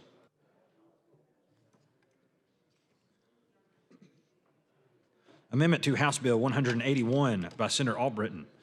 Replace line 59 on page 3 with the following. All right. Mr. President, I've reviewed the amendment. I have taken the amendment to the interested parties and have letters of support from all of the interested parties. It is an agreed upon amendment, and I just wanted to let the members know I'll be voting in favor of the amendment. Move for adoption. All right. I think Senator Smitherman wanted to speak on the amendment. Hand you back the mic. I just like to, when you start talking about the call, I guess he's listening because he's right here. The cause of action, you said it does something about some kind of cause of action, a limit, some kind of cause of action. Can you explain to me what kind of cause of action we're talking about that we're putting a cap on from a third party or whatever it is? You can take this mic, I'll step back. Come on, take your mic. I can hear. I'm going to listen. First off, it does not prevent anyone from bringing an action. For instance, there was a question made to me by some of the other parties who are oyster folks. They also do shrimping, and they were thinking that they may want to bring another suit to protect that part of their industry.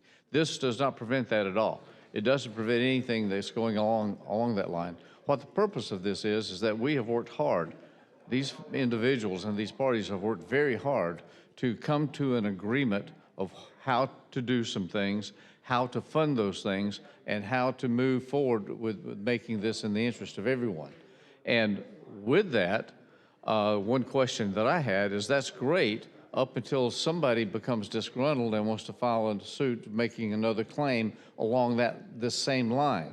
This would be, and it doesn't stop that, I don't believe. It's a very vanilla type amendment, but it would only put a restriction, not a prohibition, on the matters that have been agreed upon within this section of this body. So it doesn't do a lot in that way. Simply says if you've agreed to it, you've agreed to it. I got you. Okay.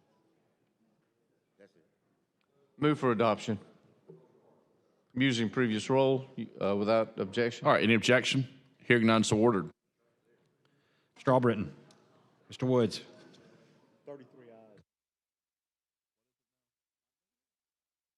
33 ayes, 0 nays. Senator Albritton, amendment's adopted.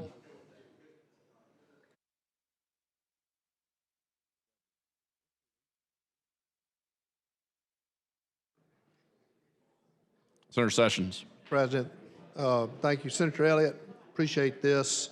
House Bill 181, it's been an issue ongoing since the initial dredging, deepening, and widening began. This is one of the instances where we had all of our marine interest on the same page, whether it was CCA or the commercial fishermen, whether it was a net fisherman or a recreational fisherman, they were all on the same page. And that, when that happens, that's quite an anomaly. And I think you navigated this well, and appreciate the bill. And I think there's a way going forward for everyone to win in this situation. So thank you. Thank you, Senator. I appreciate you co-sponsoring the Senate version of the bill and your work and your heart for the Bay and the health of the Bay, the health of commercial seafood fishermen and our captains and guides and oystermen and shrimpers. Mr. President, I I'd like to move third reading be dispensed with and final passage using previous rule as amended without objection. Any objection? Hearing none, so ordered. Mr. Albritton. Mr. Woods. 33 ayes, 0 nays. House Bill 181 passes. Thank you, Senator Elliott. Mr. President, may I have a moment of personal privilege? You're recognized. Thank you, Mr. President. Members, thank you very much for working with me on this, for bringing me your questions and concerns. The port is very important to the entire state of Alabama, and we want to make sure we balance the continued success of the port with our very real environmental concerns. And I want to, again, thank the House sponsor of this bill, the Speaker, the General Fund Chairman in the House, and certainly our leadership here, Pro Tem and Lieutenant Governor, the Port Authority, and of course, the oystermen, the shrimpers, the commercial fishermen, the captains and marine scientists, and everybody who has been so impactful in this. It is a meaningful bill that will do an awful lot to protect our bay for generations to come. Thank you, members. Thank you, Mr. President. All right, Secretary, call the next bill. On page 23 of the calendar, House Bill number 140 by Representative Sells regarding county subdivisions. BR pending.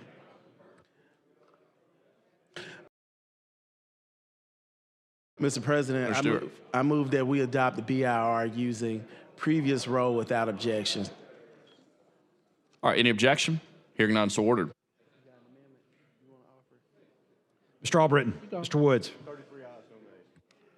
33 ayes, 0 nays. The BR is adopted. Secretary, call the bill. On page 23 of the calendar, House Bill number 140 by Representative Sells regarding county subdivisions. So, Mr. President, this is a companion bill of a bill that I sponsored that passed the legislature. And then what it does is it's a bill that simply closes a loophole that we have that our counties are seeing a lot of in regards to subdivision development.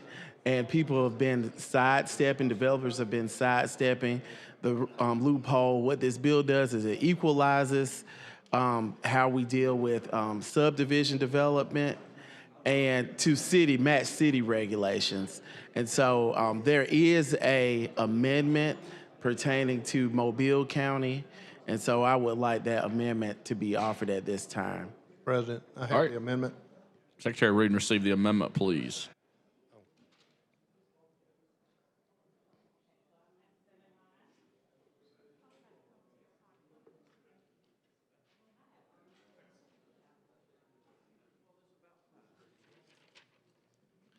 Amendment to House Bill 140 by Senator Sessions.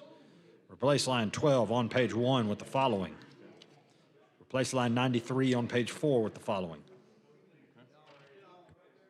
Mr. President, if I could have just a minute to explain. Several years ago, Mobile County did exactly what Senator Stewart's trying to do. We just want to make sure that ours stays in place as it is. We've got a good model, been working really well. So, you know, getting the bad actors out of the development business, putting in private streets and walking off and leaving them. So we've been doing that for years. So I appreciate the senator accepting the amendment. With that, I'd like to move the amendment with previous roll. Any objection? Hearing none, so ordered. Mr. Albritton. Thank you. Mr. Woods. 33 ayes, 0 nays. Senator Sessions amendment is adopted. All right, Senator Stewart. Mr. President, I move for adoption using previous role without objection. All right, any objection? Hearing none, so ordered. Mr. Albritton. Mr. Woods. 33 ayes, 0 nays. House Bill 140 passes. Thanks, Senator Stewart. Secretary, call next bill. It's all right. I'll get you next time. On page 21 of the calendar, Senate Bill number 206 by Senators Gavan and Butler regarding the legislature. BR pending.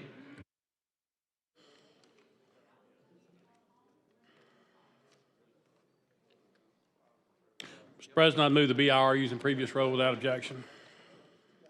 All right, any objection? Hearing none, so ordered. Mr. Albritton. Mr. Woods. 33 ayes, 0 nays. The BR is adopted. Secretary, call the bill. On page 21 of the calendar, Senate Bill number 206 by Senators Gavan and Butler regarding the legislature. Mr. President, this is the bill that we introduce through Legislative Council each year. This is just basically codifying what all the various acts we did last year and correcting for some various errors. If there's no objection, I would move for final passage using previous roll. All right, any objection? Hearing none, so ordered. Mr. Albritton. Mr. Woods. 33 ayes, 0 nays. Senate Bill 206 passes. Thanks, Senator Gavan. Mr. President? Senator Albritton. Thank you. I would like to have a recommitment of SB 253. It was assigned to FNTG. I'd like for it to go to Fred, if I may. We have to have the bill. We have to SB. actually have the bill in your hand. Oh, I apologize. It's all right. I will get that. Learn the shortly. rules. All right. All right, Secretary, call the next bill.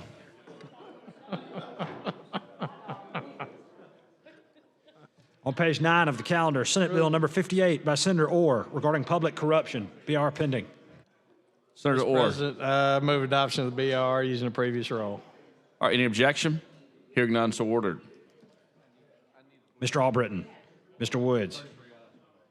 33 ayes, 0 nays. The BR is adopted. Secretary, call the bill.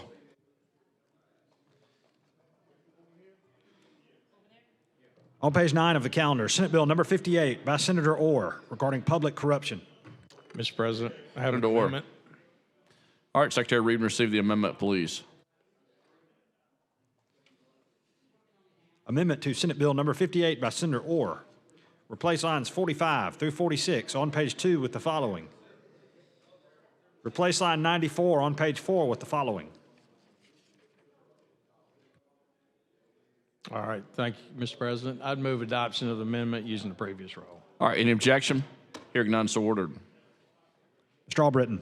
Mr. Woods. 33 ayes, 0 nays. Senator Orr, amendment's adopted. Senator Orr. I'd move third reading using the previous roll, Mr. President. All right, any objection? Hearing none, so ordered. Mr. Albritton. Mr. Woods. 33 ayes, 0 nays. Senate Bill 58 passes. Thanks, Senator Orr. Secretary, call the next bill.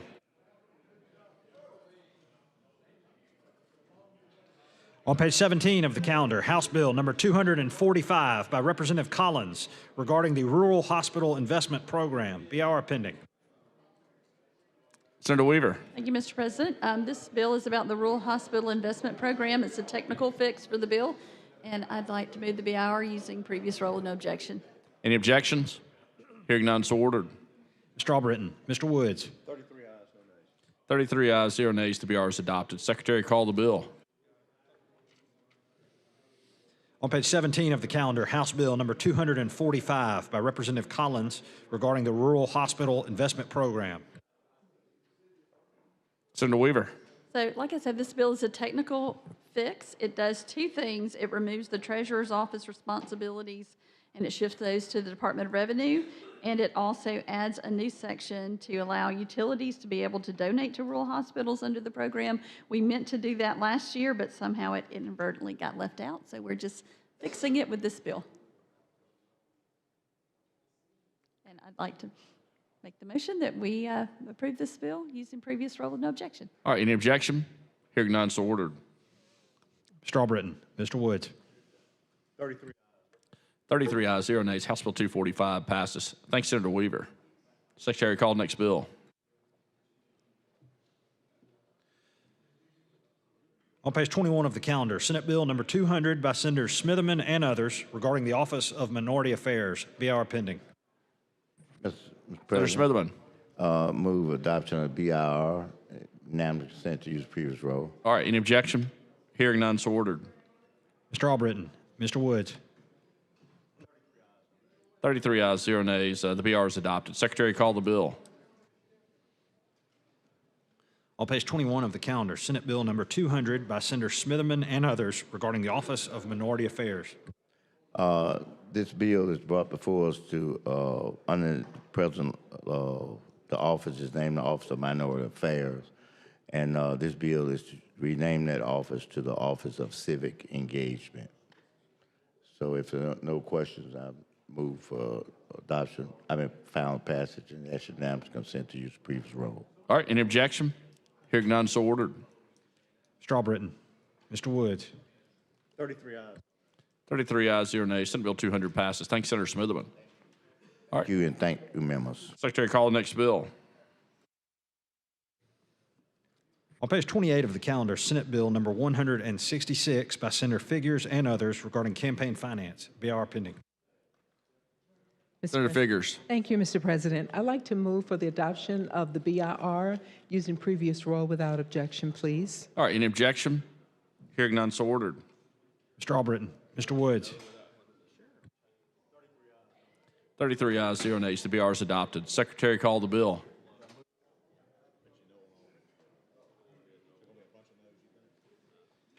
On page 28 of the calendar, Senate Bill number 166 by Senator Figures and others regarding campaign finance. Senator Figures. Thank you, Mr. President. This is just a very simple bill that says when we can actually get rid of old campaign records, campaign financial records. And Mr. Gavan has an amendment. But the way I came up with this idea was that I was decluttering my house. And for those of us who have been here for decades know that we used to do our reporting on paper. It was not electronic. So you can imagine me being here 30 years, I have boxes of paper.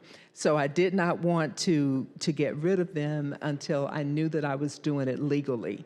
So this is this bill, and Senator Gavan has a friendly amendment that makes the bill better.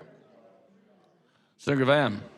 Thank you, Mr. President, and thank you, Senator. I appreciate you working with me on this, and I appreciate you bringing this bill because it's nice to have clarity about what we can do or what we have to do with the records we have. My amendment is and I appreciate that you considering it a friendly amendment, is simply making sure that we don't have to keep duplicate files of things that we're filing electronically. So at this time, I would offer the amendment. All right, Secretary Reed, receive the amendment. Amendment to Senate Bill 166 by Senator Gavan. Replace line 28 on page 1 with the following. Replace line 30 on page 2 with the following. Replace lines 38 through 40 on page 2 with the following. Replace lines 44 through 45 on page 2 with the following. This time, if there's no questions, I would move adoption of the amendment using previous rule without objection. All right, any objection? Hearing none, so ordered. Strawbritton. Mr. Woods. 33 ayes, 0 nays. Senator Gavan, amendment's adopted. Thank you. All right. Thank you, Senator Figures. Senator Figures. Thank you, Mr. President. Thank you, Senator Gavan. I appreciate you bringing those items to my attention, and it definitely makes it a better bill. Thank you so much. With that, Mr. President, I'd like to move for final passage of SB 166 using previous rule without objection. All right, any objection? Hearing none, so ordered. Strawbritton. Mr. Woods. 34 ayes, 0 nays. Senate Bill 166 passes. Thanks, Senator Figures. Thank you, Mr. President, and thank you, members of the Senate. All right, Secretary, call the next bill. Mr. President, before we call the next bill, now can I recommit? You got it. All right. All right. Any objection? All right, hearing none, so ordered.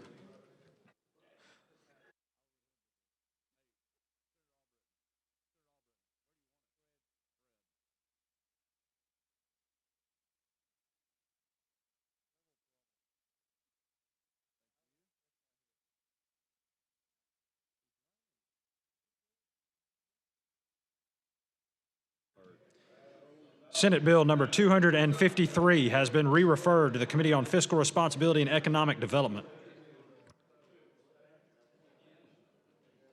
All right, Senator Albritton. I'm ready for the next bill. All right, Secretary, call the next bill. On page 16 of the calendar, Senate Bill number 174 by Senator Albritton regarding natural resources. BR pending. Mr. President. Senator Albritton. I move for passage of the BIR using previous rule without objection. Any objection? Hearing none, so ordered. Mr. Albritton. Mr. Woods. 33 ayes, 1 no. 33 ayes. Wait, 33? 1 no. The BR is adopted. Secretary, call the bill. On page 16 of the calendar, Senate Bill number 174 by Senator Albritton regarding natural resources. Mr. President, Senator Albritton. let me explain this bill briefly so everyone understands what we're doing. Currently existing in the waterways in Bay, there are wells that are drilled to recover gas, natural gas, and oil. Many of those have been exhausted, meaning that they have been closed. They have been sealed and left, and those remain under the guidance of the Oil and Gas Board. There's another company now that wants to come in and wants to use those proverbial holes in the ground underneath the water to open those up, and that then they can insert water into those wells. The water would go into the wells, into those cavities. It would capture thermal heat that's down below. That water would be heated, causing steam. We could excavate the steam, and the steam could be used to power generators for electricity and or for heating homes and such. That's what it does. And I think we have a friendly amendment if that's all right, Senator. All right, Secretary Reed received the amendment. Senator Woods. Amendment Hold on to one second, Senate let them Bill read it number in. 174 by Senator Woods. Replace line 150 on page 6 with the following. Replace line 171 on page 7 with the following. All right, Senator Woods. Thank you, Mr. President. This is a technical amendment from regulated industry in our state to ensure that projects that fall under existing FERC and PSC regulations do not have further regulations by other agencies. Move for adoption using previous rule without objection. Any objection? All right, you want to speak to it? Let's do that. You go over there. I don't want to get in the habit of everybody using the same mic. So, all right, Senator Smitherman, there you go. Yeah. I'm gonna make a suggestion. Since we going into a new building, we need these little porta mics. So it won't be nobody, them two be there, and then you at a station over here, and I hold that porta mic. And then be talking over here. You know, I'm just making suggestions, that's all. Do you hear the suggestions? All right, I'll pass them on. All right. No, you didn't have to go far. Okay. I was just kind of speaking on something that the senator spoke to a little earlier, and I would just make this comment: is that it would be good if we had a broad spectrum of representation in these amendments, even by the people who are concerned about these amendments. Because, you know, several of these folks that's concerned, nothing wrong with what I'm saying, getting ready to say, but we the senators though. they ain't even talk to us. That's like he just said. You know, my first impression of seeing your amendment was when I was walking right down the hall and somebody put this in my hand right here. Okay? And if you look at the bottom of it, it identifies some of the people who are interested in this amendment. And it's almost like let me put it this way. This is reasons in part, I think, that sometimes people have to come to the mic to get an understanding of what you're doing. It's because for some of us, it's a first impression of what we're doing. You see what I mean? And I fault the people who are doing it, who designed to do it, at a little higher level than even my colleagues who are implementing it, but kind of don't tell us, okay? And I don't mean tell us as these and ours. I'm talking about telling us as members, because I'm sure there's some people on your side that really hadn't been, quote, told. You see what I mean? So I'm not taking it that way, but I am bringing it a little closer home when they have actually representation who represent the districts that this stuff is in and that gonna benefit, and they don't even talk to them. Don't say a word to them. You know, you see what I'm getting at? So, you know, that in itself makes you want to just kind of talk until somebody come talk to you. You know, you know, until they come explain to you what they doing. Now they got a break today because they got that learned senator over there who handling it. See, so he's elevated the knowledge to a different level that may not be necessary in this situation. But it's really a message to say that, look, you know, if you're gonna do this, at least if you don't do nothing, have the courtesy to go by that representative or senator, whoever it is, office. And if you don't do nothing but drop the information by there and a written note, but make some kind of communication with them and don't just make an assumption that they know what you're trying to get done, okay? So that was really the extent of my conversation. And when I looked at the bottom of this, as I said it, the explanation that has a copy of the memo, and it expresses to people who are all in support of this because of those reasons, then this message is to them is that, you know, don't get, you know, how should I say, we had a dean at our law school, and most of the people in here heard of him if they didn't serve with him. And that was, he ended up being Judge J. Richmond Pearson. But he was the senator for Senate District 18 prior to me representing it. And he used to have a saying, said, don't get so happy with yourself and about things that you forget they are all about your own self and the reasonableness of what you should do as it relates to the situation. That might be what happened here. The excitement that they had gotten, I think the majority of people in saying your caucus to feel good about it, they may have ignored that the other people in your caucus that didn't feel good about it, and the people who were not in your caucus didn't know about it, that it was all right. But that's not all right. You know, that's not all right. And so I just wanted to share that again. And it only hits my mind to share it when I picked this up, because I was trying to follow y'all what he was saying that we were doing. And I'm glad to know that we're gonna get some positive use out of those things, you know, because I've heard many things that could happen if you didn't do something positive with those. And that wasn't a positive situation. So if they're looking to do that, and I'm familiar with what you're talking about, the energy and the heat, because my father back in the day, he was a boilerman. He was the one who repaired these things. And so I got a good education and understanding of that. So I just wanted to share that. And it wasn't to you, and it wasn't to him. I think y'all know where I'm trying to share the message. Y'all know loud and clear. So thank y'all very much for giving me that moment, and I'll turn it back over to you. If I got the mic, I'm just yielding to you. Yeah. It's yours. I'm not sure which side to even stand on it.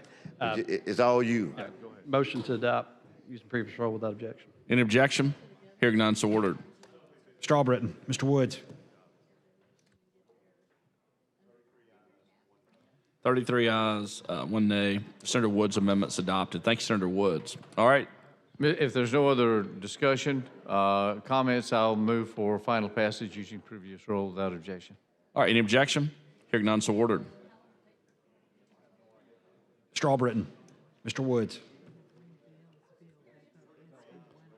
33 ayes, 1 nay. Senate Bill 174 passes. As always, Senator Albritton, great to work with you. Thanks, sir. All right, Senator Chastain. Mr. President, I'd like to call up Senate Bill 71 at the call of the chair, please. All right, Secretary, call up Senate Bill 71, please.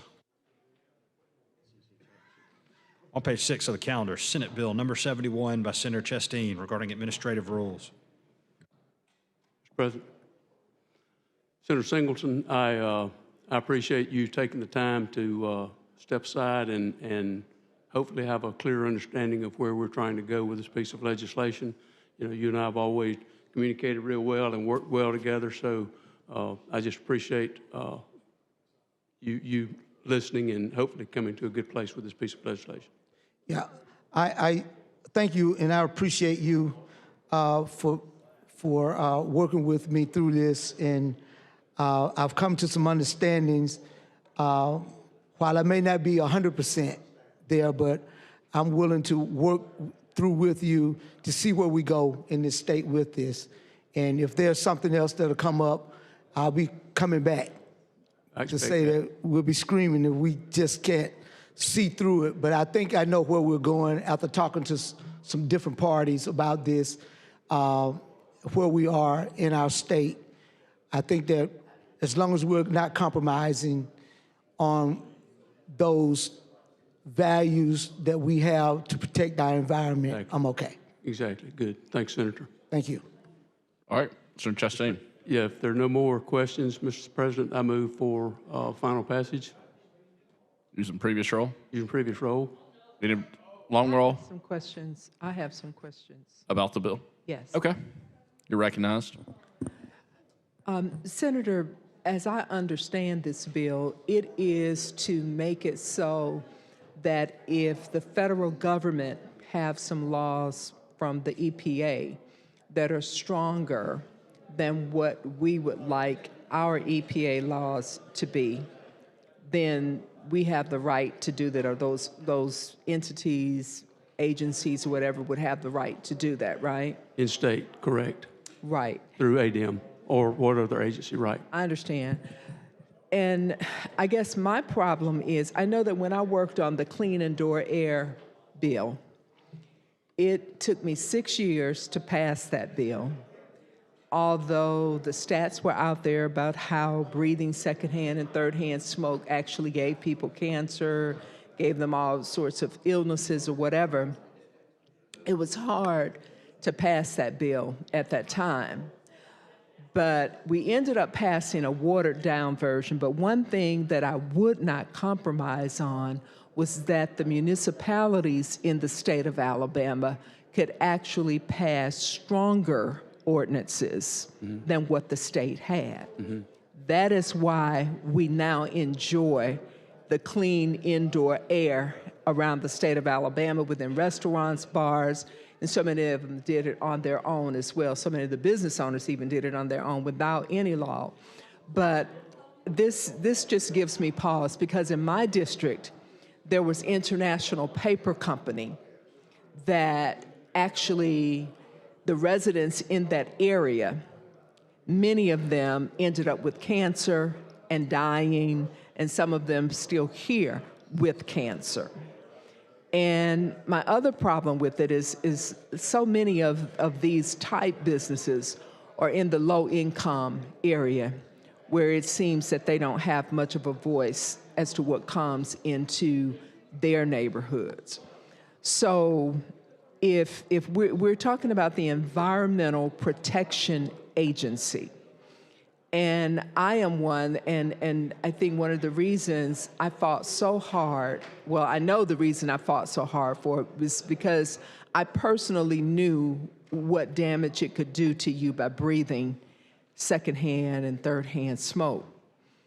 And to the point where when I got back from Connecticut from college, I was diagnosed with bronchitis, and that was from being around people who smoked. I did not smoke, but being around people who smoked. And then after coming here in the legislature, during my first 2 years, I used to have to walk down the hallway with a can of Lysol spray, spraying my way to the chamber with the mask on. So I was wearing masks back in 97 and 98. Because people were actually smoking in the hallways. They were smoking in offices. Until one night, I had an asthma attack on this floor. Did not know that that's what it was. And I went to UAB, that was on a Thursday. I went to UAB the next day, and then I was diagnosed with asthma. So I know, and I've done the research too, of what those things can do to people. So I am pro-business, but I'm not pro-business to the point of people dying from what they are doing. And if our businesses want to do business, they need to keep our environment clean. They need to keep the air that we breathe clean. They need to keep our soil clean. They need to keep our waterways clean because that gets to people. And sometimes it trickles on down. It may not just be in that particular neighborhood. But so I can't vote for your bill. And I'm just so afraid that if we pass this, and particularly in this political environment that we live in today, in Washington, I know that your president wants to get rid of all regulations, and he just does things the way he wants to do them when he wakes up feeling that way. And I'm just so afraid that if we pass this law, it's not going to be easy to undo it. So I have a problem with it, and I wanted you to know why.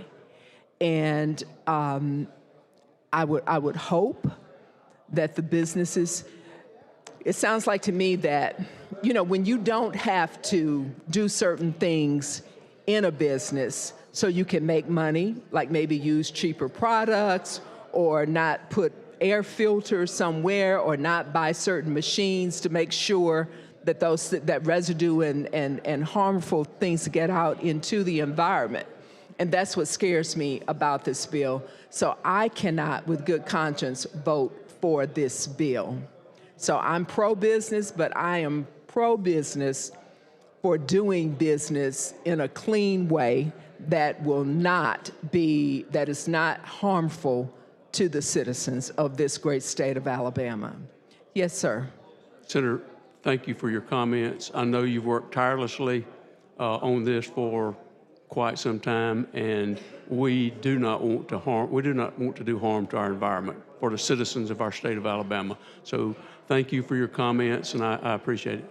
Well, I have a question for you. Can you give me an example on something that they would want to be less stringent than what the federal government is? Because they're already just about taking everything away. What else could they not do that would be considered less stringent than what the federal government is doing? Specifically, I can't answer what ADM would want to do that's less specific, you know. But wouldn't you want to know that since you're passing a bill saying that they can do that?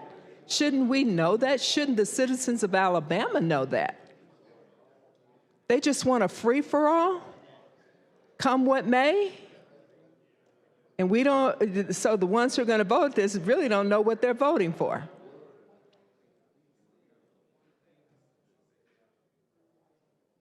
Okay. So how did you come up with this bill? I know Senator Singleton asked you that, and I wasn't sure what your answer was, but how did this bill come about? Did some entity ask you to introduce this bill? And if so, what entity was that? Yeah, I had a group to approach me here. What was the group? Who was the group? I'd rather not answer. They have a name? They have a name. Yeah. Oh, wow. So now we're going to pass a bill, and we don't even know who's asking for this bill. Yeah. Yeah. Well, Wyndham and Gallagher asked me to work this bill. Wow. Well, you will hear my resounding no on this bill. Thank you, Mr. President. Thanks, Senator. Thank you. Mr. President, I move for final passage with a long roll. All right, Secretary, call the long roll. Mr. Albritton. Mr. Allen. Mr. Barfoot. Mr. Beasley. Mr. Bell. Mr. Butler. Mr. Carnley. Mr. Chambliss. Mr. Chasteen. Aye. Ms. Coleman. Ms. Coleman Madison. Mr. Elliott. Ms. Figures.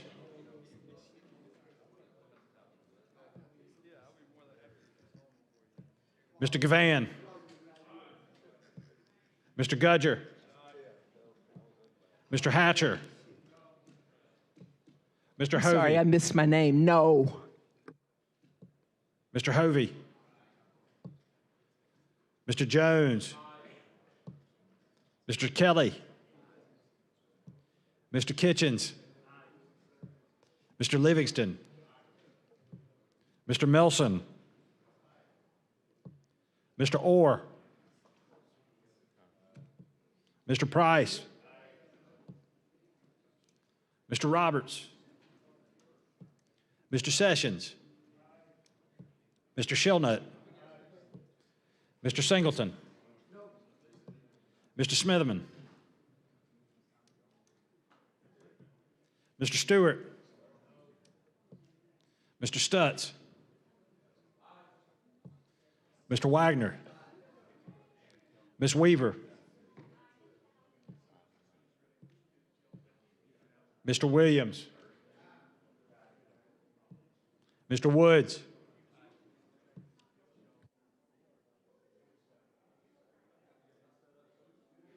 (27 ayes, 7 nays). Senate Bill 71 passes. Thanks, Senator Chastain. Thank you, members. All right.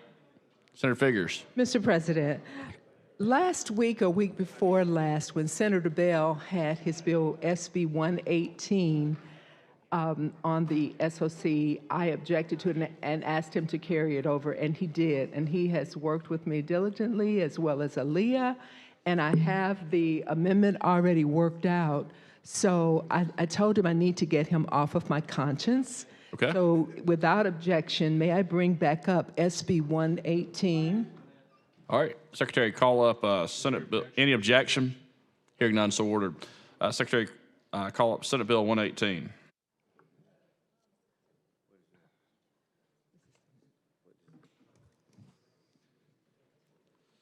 On page 5 of the calendar, Senate Bill number 118 by Senator Bell relating to the Alabama Justice Information Commission.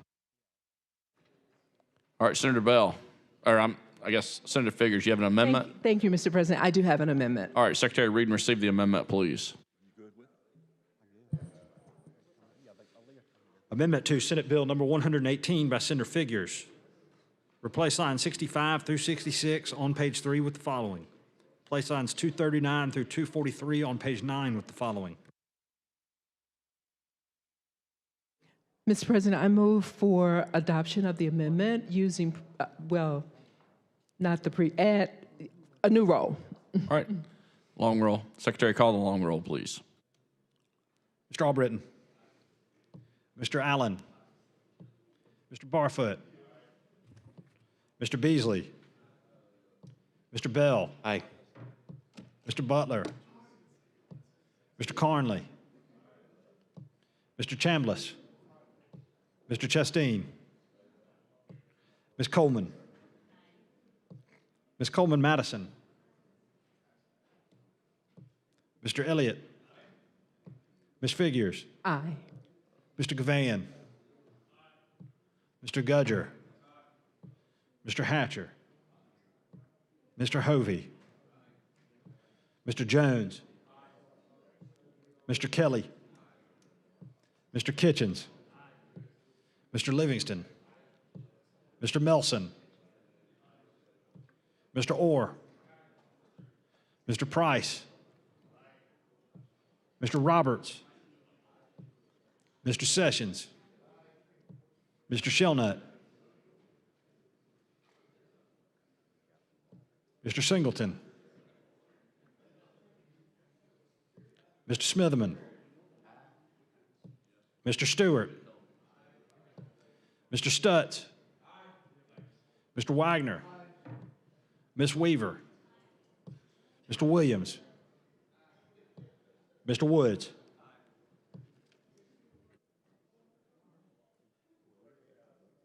(33 ayes, 0 nays). Senator Figures amendment's adopted. Thanks, Senator Figures. Thank you, Mr. President. I'd like to move for final passage of SB 118 as amended. Or did you want to do that? Senator? Go ahead. I will be glad to let you. Okay. Would you like to use previous roll? Used in previous role without objection. Any objection? Hearing none, so ordered. Mr. Albritton. Mr. Woods. 33 ayes, 0 nays. Senate Bill 118 passes. Thank you, Mr. Senator President. Figurs and Thank Senator you, Bell. Mr. President. Thank you, Senator Bell, and thank you, members of the Senate. All right, Senator Gudger. Thank you, Mr. President. I appreciate it. Ladies and gentlemen of the Senate, I appreciate the time we put in today. Thanks for being able to negotiate back and forth, and that's sometimes what we have to do. And so, with no further ado, we're going to make a motion to adjourn until Thursday, February 5th at 9 a.m. All right, heard the motion. All those in favor say aye. Any opposed? We stand adjourned. Thank you, Mr. President.